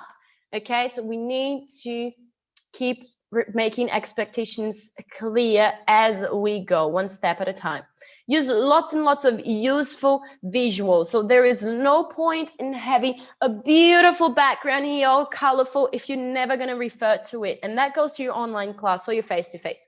You could have a Pinterest ready classroom, and then if you don't refer to your stuff on the wall or on the floors, what's the point? You're just wasting your time, your energy, putting it all up, and you're wasting natural resources, paper, plastic. That is not good for the environment. So you need to have a purpose and use the stuff you've got, okay? Yeah, I showed you my routine, and walls and floors are resources. So yeah, make sure whatever you've got on the wall, use it. Like I use all of this stuff to play blindfolding games, or my hats, or just a special dance, you know, or green, use it as a color reference, or length, or magic carpet that is going to take you somewhere. So it's not just decoration. Even the butterfly has a purpose, because we always think, see you later, alligator, bye, bye, bye, butterfly, at the end of the class. Goodbye. Oh my God, I get too into it. Okay. Practical tip number 3. Am I going too fast? If I'm going too fast, please let me know. Practical tip number 3, pick 1 or 2 attention getters. So a lot of times you might say, Albia, I struggle a lot with classroom management. I lose their attention. I can't get them to look at me. That means that you probably need to pick an attention getter. So you're not going like, hey, listen to me, look at me, shh, you're not listening. Oh, look at Felipe is not listening. Oh, look at Joanna, she's not listening. No, we need to, once you realize, okay, I'm losing these people, why? Always ask yourself why. There's always a reason. Okay, so do they need to move? Have they been focusing on something for too long? Remember, children's attention span is super short. It's their age. Some research shows that it's their age times 2 to 4 minutes. So if they're 5, for example, it's going to be from 10 to 20 minutes. Some research shows that it's their age plus 2 minutes. So if they're 5, that means that their attention span is 7 minutes. Well, there are different researches on that, but anyway, their attention span is short, okay? Worst case scenario, just go with their age plus 2 minutes. So you know, okay, this is the block of time that I've got to have their attention, and then I need to switch it up. Okay, so a good attention getter is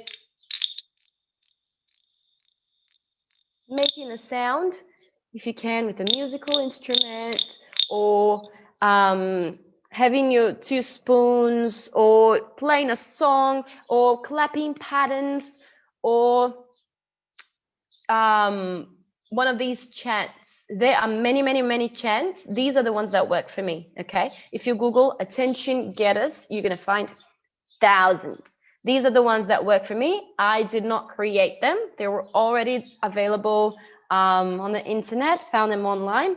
So whoever created them, thank you.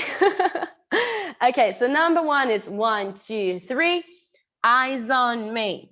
1, 2, eyes on you. And children join you once you go 1, 2, 3, eyes on me. 1, 2, eyes on you. They're supposed to join you, and you praise the ones who are joining. Very good, Amanda, you're listening. That's wonderful.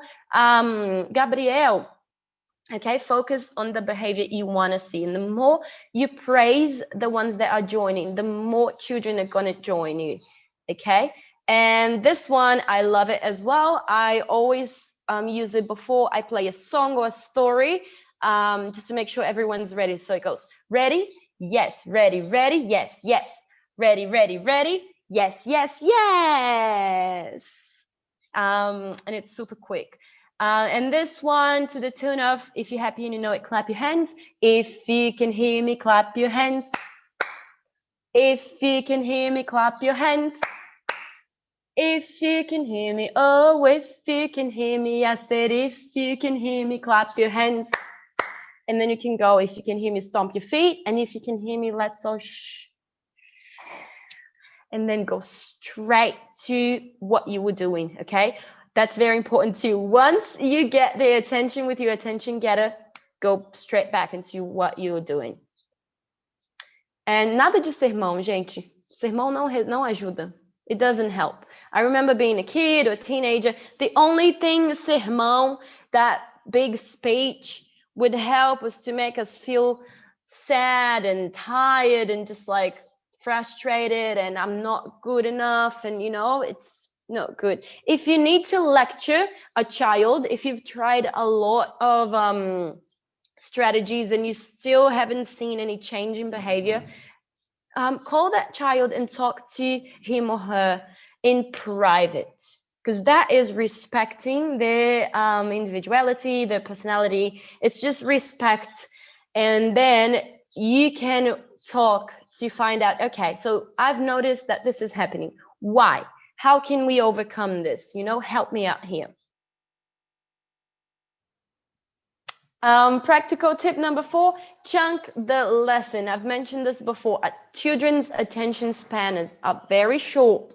If you teach very young learners, especially, you know this, if they're 2 or 1 or 3, they're going to be moving from one place to another every 2 minutes, 3 minutes, 1 minute, 5 minutes if you're lucky.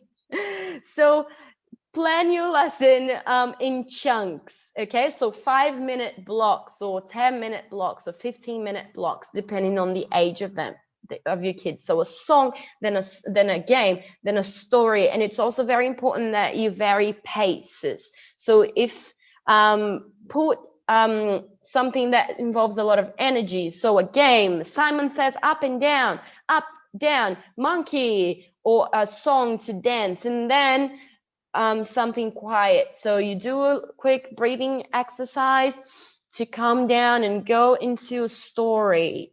And then something, you know, you've got to go up and down with them. Plan that movement. Brain breaks are super helpful too. So every 15 minutes, for example, brain break time. And that could be a Simon Says or a song for everyone to just get up and sing, or quickly get up and get something from the kitchen if you're teaching online, or everybody quickly get up and find something green, find something blue, and so on. Whatever brain break, there are wonderful brain breaks for kids. If you Google it, best brain breaks for kids, you're going to find many ideas. Pick one that works for you and add that. It could be like, let's take a selfie. Which, by the way, let's take a selfie. That is a wonderful brain break for us all. Okay, let's all take a selfie, take a photo, and post it on your Instagram and tag @BRAZ-TESOL. Loving this webinar. Ready? I'm going to be here smiling. Serious though, let's take a selfie. Woo! I got one, I think. Hope you got one too. Tag me too. I'm at Hello Simple English. I'll be super happy to connect with you. Okay. Yeah. Listen to your children's needs. So important. Whether if they need, they are going to give you signs. Okay. If they move, if you have I have no idea of their attention span. When is it that you need to move? You know, I'm so confused. Just pay attention. Children will give you signs. So they're going to start to go like, and up and down and looking and just, you know, or talking, chatting, you know. Why are they doing that? Because they need something. They need to move. Maybe they need to go to the bathroom. Maybe they need water. Maybe, you know, they need attention. Many possibilities. So listen, pay attention to them, and you will realize. And mindfulness is a super useful tool as well. There are quick mindfulness games that you can play with them to help them calm down and focus again. So there's the bunny breathing one. I love this one. If you've seen my webinars, my courses before. You've probably played this with me. So you put your ears up like bunnies, hands, one hand, two hands, bunny ears. See my bunny ears here? And then you use your bunny nose to take deep breaths, quick deep breaths. So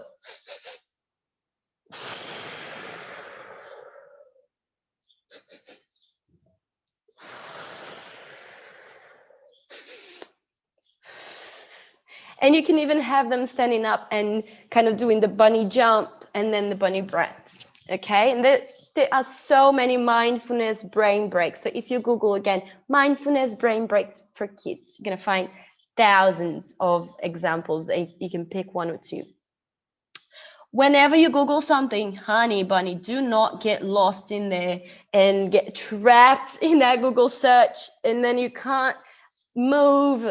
Okay, so pick whatever you find first and try it. If it works, great. Repeat it. If it doesn't, go again, search, pick whatever you find first and try it. Because a lot of times, my battery's going, so I got to plug this in. A lot of times what we do is, where is this? What we do is we start searching for something and then we get trapped in there and we never move on. Just get lost, don't know what to pick. So it's about trial and error here, okay? 5, just take one step at a time. There's no need to rush. No need to rush, literally. I mean, me as an adult, if you give me more than 2 instructions at a time, you lost me. Okay, so if you say, open YouTube, then search for the Room on the Broom video and then download it, open this other website to download it, and then you're gonna go and make a Canva. But I'm like, hold on, I'm still opening my YouTube, chill. So for kids, the same, 1 step at a time. So if you want to play Simon Says, everybody stand up and then you model. Good. I see Samuel standing up. Good job, Samuel. Okay, Duda is ready. Standing up. Everybody up. Okay. Simon, I'm Simon. Simon says down. Simon says up. Simon says turn around. Simon says I love apples. You know, and so on. And Simon Says it's just great because it requires no preparation, and you can use it to revise language, practice language, and then I love letting them be Simon if they want to, of course. Never force a child to be on the spot if they don't want to. Okay, keep your instructions clear and simple, 1 at a time. Practical tip number 6, focus on desired behavior. I've mentioned this before. Kids will do whatever it takes for attention. So if you're giving them the negative attention, guess what? They'll take it. They will repeat that behavior because they're getting your attention. So instead, it's just that I feel like we grew up seeing and experiencing the opposite. Our teachers, I don't know about you, but at least my teachers would always focus on negative behavior. So me, I was a super shy and quiet kid. I never got any attention. And the kid that kept chatting during class and standing up and hitting friends and so on, they would get all the attention. The teacher would be like, why are you doing this? You're doing this again. Shh, silence. Sometimes even shut up. Oh my God, it was the worst. But I don't blame the teachers. It was just no training. They didn't know BF. They didn't get a chance to watch this BRAZ-TESOL, wonderful BRAZ-TESOL webinar to learn these practical techniques to do with children. So yeah, focus on the positive behavior, the desired behavior. So what if everyone's really chatty, you can start using your attention getter. If you can hear me, clap your hands. And then one kid joins you and you go, wow, thank you. And then you say the name, thank you, Amanda. And then another kid is going to be like, oh, okay, I want to get some attention too. I want to be praised as well. And then they'll all join. You know, focus on the desired behavior. Or I see that João is sitting down and ready to learn. That's really nice. Thank you, João. And then everyone, I promise you, Give this a go and you'll be surprised. Everyone's going to join. Also be patient, be persistent, because it's going to be one child, then 2, then 3, then 4, and then you're going to have everyone. And the more you do this, the quicker they'll get back to you in the next lessons. And my last practical tip here is hands-on. Use Realia. Whether it doesn't matter if it's face-to-face or online. Children benefit from using their 5 senses. So they're listening, looking, touching. Oh my God, touching is just so important to have something in your hands. I mean, even for me, even for us adults, super different to engage more senses. We just learn so much more when we engage more senses, okay? So try to plan your classes using household items. For example, let's say if you want to teach toys, a unit about toys, playing together. I always like to name my units on a function, something, what are they going to use toys for? To play. So playing together, okay? So your unit, your language has a purpose for them. So chatty. Anyway, and then playing together, and I'll think, okay, what can we do with toys? Oh, let's play float or sink. So I will send parents a list of materials that we need for that class in advance, the day before, if I can, at least 24 hours in advance, which is going to be a bucket, a few toys that they've got. So Lego, everybody usually has Legos, balls, a doll, either a female or male doll, like a superhero doll, maybe a car. Everybody has pegs, clothing pegs, clothing hangers. Everybody has magnets in their house. Everybody has coins in their house. Everybody has a cup and a spoon. There you go. Look, you've got 9 things to test in your float or sink. So you teach them, show them, oh, a ball, have you got a ball? And then they get the ball and show you, yeah, I've got a ball.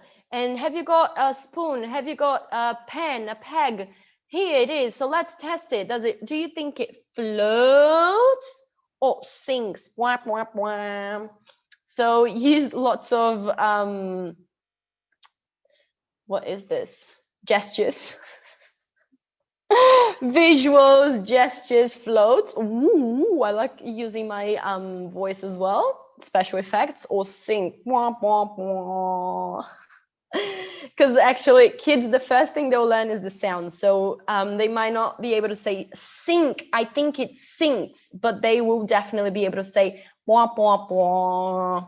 Okay. Yeah. So use props, toys, puppets, flashcards, whenever you can, household items. And that was my last tip. Let's move on to successful ideas. I would say you wanna take a screenshot of this slide right here. You also wanna take another photo and post it again and say how great this BRAZ-TESOL webinar is going. Super practical. You've got lots of ideas from Ania and from me. So let's make sure the world knows that, okay? Should I pose again? Anyway, successful ideas, okay? Tested and approved. There were many, many, many more that I wanted to share with you here, but these are the most successful ones that I keep repeating every month. Okay, so sensory tray here. Oh my God, you can use this with toddlers, 4 or 5 senses. Pre-writing skills, you can be drawing shapes in here. For writing skills, you can practice writing the words in here, okay? You can start with the sensory tray and then move on to a more longer writing activity, okay? Because you've made writing fun. A lot of kids are usually like, I don't like writing. Teenagers do. I don't like writing. So hold on. You haven't tried writing my way yet. So bring your way, which is fun, engaging the senses through a sensory tray. And then they'll be like, yeah, writing is fun. And honestly, a whole lesson goes by with a writing sensory trait because they love it. And then at the end of the lesson, I usually give them 10 minutes free play. And I ask them, okay, what are we drawing now? Free play. We can draw anything. We can do anything with this. So they might want to use a cup and pick it up and throw it down. And there's a lot of language too that's super meaningful and valid. Why not? They might want to draw something. Take turns to pick a drawing challenge. Can you draw a flower? If it's Halloween, can you draw a ghost with your fingers, or use different tools with a pencil or with a paintbrush or with a spoon, or you name it? Okay. And you can prepare this using just a tray and salt and some tools for the child. Everyone has that at home, or you can use rice, beans. Beans are actually not that good for this one, for writing. Rice is definitely great. You can do, oh my God, hold on, go back. You can use sand. You don't have to use food. You can use sand. But I like using rice because after the game, you can just wash it and use it to cook. It's a win-win scenario, and kids are engaged for so long. Okay, what time is it? Am I late? Hold on. Okay, we're good. Another one that I do every month is a fun yoga. Bia, what do you mean? Yoga for kids is fun. It's quick. We usually start just with a quick stretch. I ask parents to organize the lesson on the floor, so kids can be sitting down. We do a quick stretch. Do it, do it, do it like I do it, do it, do it, do it like I do it. And then I go on to animal poses. So can you do a butterfly pose? Fly, fly, fly, butterfly. And a dog pose, a snake pose. You just move on from one pose to the other. And after 5 poses, we have a dancing moment, and I use Just Dance Kids on YouTube. Just Dance Kids. If you don't know that channel, it's so great because it's like feature dancing, but for kids. It's got wonderful moves. I learned my moves from Just Dance Kids too. Yeah, so fun yoga. Also, I make sure that I let them create a yoga pose too. Some of them do ballet, so they do that thing with the I can never do that. Oh my God. The boys usually do something like a warrior, or break dance on the floor, or a bridge. So it's just so much fun. What I mean, boys and girls. Okay. Next one, always a success, cooking. Bia, can kids cook? Yes, absolutely. You just need to think of child-friendly recipes. What can kids make? They can make sandwiches. You just prepare the ingredients and then they put in what they like, and they can tell you what they don't like. So something that's really fun here is to ask the parents to put 1 or 2 ingredients that kids don't like, so you can go, oh, onions. They usually don't like onions. You're gonna put onions in your sandwich. Onions, no, bleh, I don't like onions. So they can make omelets if the parents deal with the cooking pot, with the stove. Omelette is cracking eggs in a pan, which is so fun, in a pot. Putting the ingredients. Do you like tomatoes? Yes, I do. Put some tomatoes in the omelette too. Cheese and whatever they like. And then mixing, it's so much fun. I did this a couple weeks ago with a 6-year-old, and just a few days ago, he randomly said, hey, Bia, by the way, that day, remember the day we made an omelette? It was so much fun. I was like, oh, thank you. Let's do it again. So yeah, but you can make fruit sticks, fruit kebabs as well with kids, cookies, make a cake. What else can they make? Just so much. You can just search child-friendly recipes. I would start with a cookie or an omelette. We've also made fruit sticks with chocolate, delish. Moving on, making things, making Play-Doh, making slime. Well, parents don't really love making slime, so you might want to stick to Play-Doh. Homemade Play-Doh is just flour, oil, water. The paint is optional, okay? So you can use food coloring or paint to give it a color, but you don't need it. So 3 things: flour, oil, and water. Oh, and salt. Salt. Well, but salt is not mandatory. So it's like mandatory: flour, oil, water. Okay? You can get easy Play-Doh recipe, homemade Play-Doh recipe. Just Google that. I also love Instagram, my Instagram friend Medium @mothercould. She is from Miami and she makes so many easy recipes, toddler-friendly recipes. You find a wonderful Play-Doh recipe there. Short stories, I use them so much and I just play them on YouTube, or if I've got the book, I'll read them the story, but they usually really enjoy the YouTube animation. And the great thing about YouTube is that you can send the link in the chat and then the kids can click on it and open. My children, usually when they're 6 and up, they can open the chat and click and open the video and come back to you. If they're younger, they might need an adult assisting on that. But usually parents, for online classes, parents are usually around, kind of. So yeah, that's one thing. Parents are your allies, okay? Use them. They are there. They want to help. A lot of them actually get too excited and want to be a part of the class, which I personally love.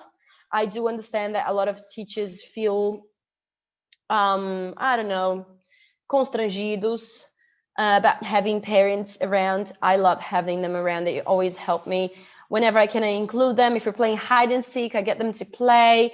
If we're singing or dancing, I get them to dance. It's just so much fun. It's that extra connection. And when the kids see their parents enjoying themselves with you too, it's just that extra next level English class. And songs and chants, of course. And I love using YouTube for this as well. I've shared my favorite YouTube channels on my Instagram, I think a few weeks ago. If you go there, you find, but definitely Super Simple Songs. It's a classic. Bingo! So parents print, you send them the bingo sheet, they print it or they draw, kids draw, parents just like do the little squares and then kids can draw. And bingo, you can use it for language too, not just numbers. So you can put pictures of the animals or words in there, okay, and then you call them out. You can even have a child being the leader here. Art and craft, Pinterest is my favorite for inspiration here. So you can put easy Halloween craft for kids, easy Halloween art for kids, or easy project for kids, easy craft, recycled. I love using recycled stuff. So paper roll craft, bottles, CDs. Do people still use CDs? Don't know. Maybe that was a bad example, but lids. Anyway, you got the point. Ribbons from presents. I just recycle everything I can. Dancing contests, like I said, they're just so much fun.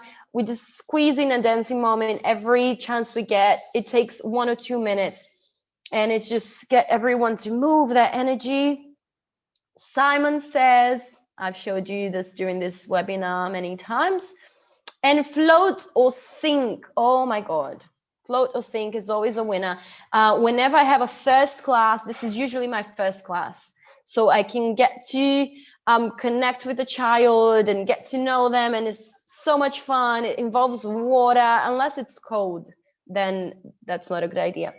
But my first class, I usually like having a lot of hands-on. So float or sink or making Play-Doh or making a volcano, something like that. I like to have lots of hands-on. Yeah, woo! Do you have other successful ideas? Share them in the chat.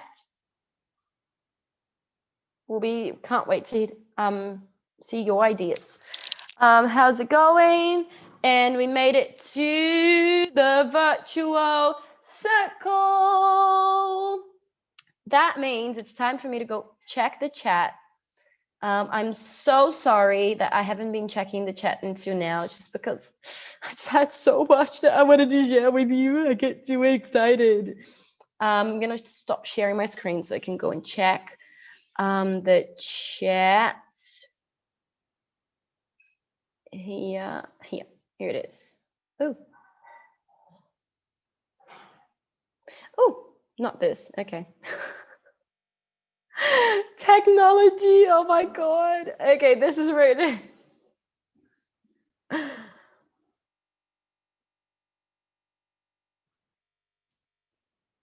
Okay, we've got everyone who is in the session has liked it. That is wonderful. Let's see, we're in a sharing circle moment. So I would love to hear your questions. Comments here. I like using Jamboard for routine too. Yes, Medium. Thank you for that. That is great. It's just so interactive. Gabriele Passo said, I used to do it face-to-face, but I've never done it online. Yay, brilliant. Give it a go, Gabby, and let me know how it goes. Oh, hey, Tachi. Oh, Miriam Oliveira shared another attention getter in the chat. Class, yes, class, yes, class, yes, class, yes. I love that one. It can go on forever. Great presentation. Thank you, Susie. Great tips. Wonderful webinar. Oh, that is so sweet of all of you. Do you have, I think the timing is a bit off in here, so maybe your questions haven't gotten to me. But if you think of other questions, please send them to me. You can send them to me on Instagram at Hello Simple English. This is me.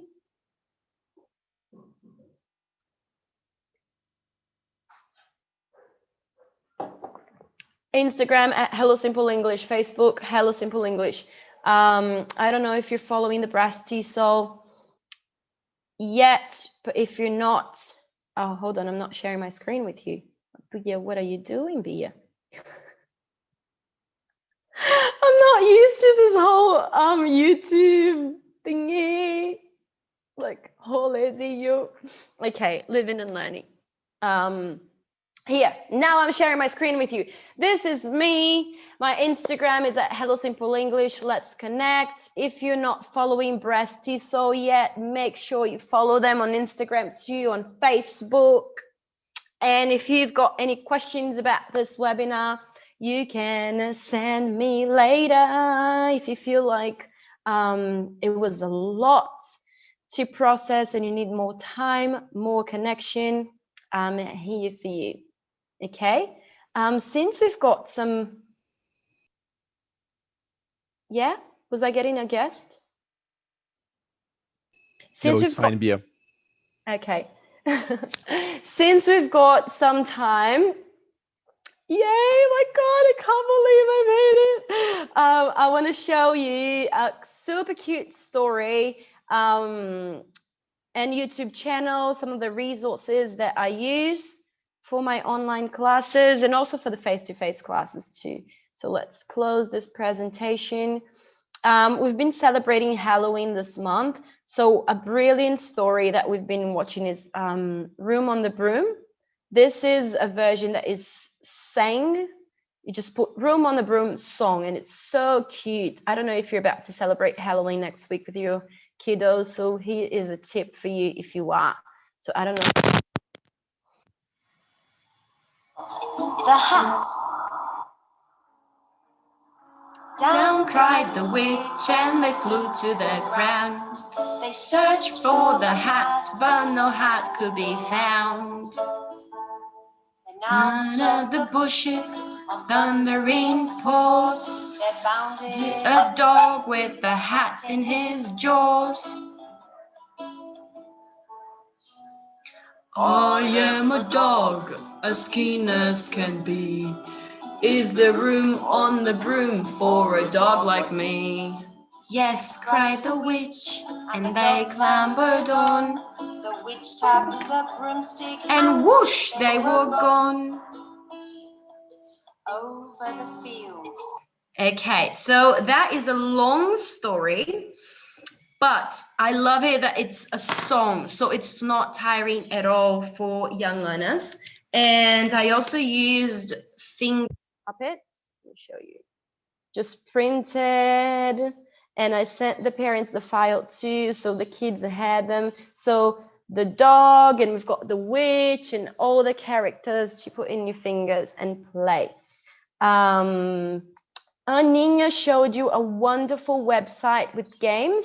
That was Word Wall. That has been my favorite lately.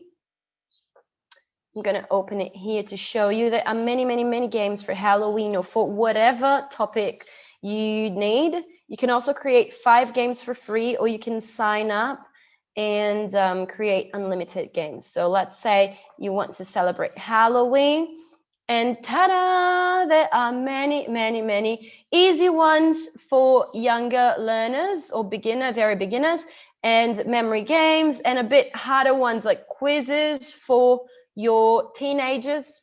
Maybe you can send this as homework too. I love sending them a link as homework, so they're playing, learning through play at home, and they enjoy that very much. We played this one last week, which was like, how do you spell witch? It's W-I-T-C-H, witch. Woo! Let me also show you some of my favorite YouTube channels. Super Simple, of course. I'm sure you are familiar with that.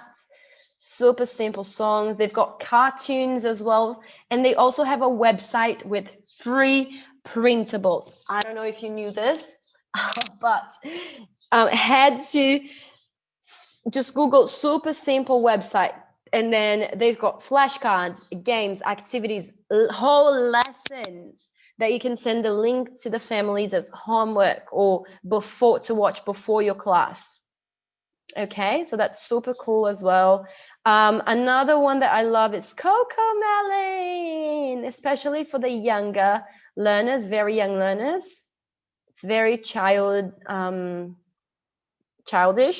I just wish they had a bit more diversity. Oh, there you go. The doctor is black. Yeah, I definitely wish it was a bit more diverse, but they're working on it. They're working on it. I love super simple songs because they're super diverse. You need to be represented, you know. It's something that we need to think about when we pick our stories and songs and books, that every child is being represented, because when we walk out into the real world we're gonna see everybody's different. So we need to give them that reference too in our classes. Okay, another one that I love is Wow English. Oh my God, I love this so much. It's just so much language. Steve makes it super, he speaks super slowly. He's got songs, but I actually prefer the stories. The stories are super short and super interactive. He mixes like cartoon and real life. So it's super cute. And he's got Maggie, which is a puppet. So it's super, super cute. Wow English. Oh, if you search Steve and Maggie, you also find it. Yeah, another one is the Mother Goose Club. And I love the Mother Goose Club because they're all dressed up into those little costumes all the time. So it's super cute. Also, a bit, yeah, diversity. They're diverse, and they usually have the lyrics going on as they sing or as they say something. Okay. So I love that. So children can read as well. And even for you, it's easier for you to learn the songs. I know that, especially if you're new at teaching kids, you don't know all the songs and stories and stuff. So it's easy for you to learn as well. Another one, Sesame Street. is not too bad. They've got famous people reading stories, singing songs. They've got cartoons. They're actually really fun too. And they've got a website with online games. And I love it that they're puppets. Oh, good times. Yep. So Sesame Street is another one. Do you know another one? Do you want to send it in the chat if you know another one, so we can exchange knowledge? Yeah, Susie, love Woodward too, me too. Let me see what other YouTube channels do I use?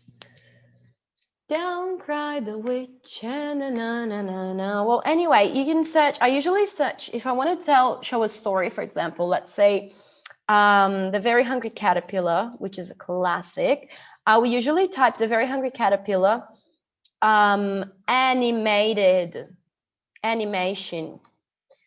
So whatever story, that's a really good trick for me, because then the story is going to move like this, if possible, if it exists. So instead of just somebody reading the story, which I could do, I like adding the animation to the search. So then I get an animated story and kids are just hooked. Or I'll put the song, so we can, I'm a caterpillar, I'm a caterpillar. Oh, I love this song.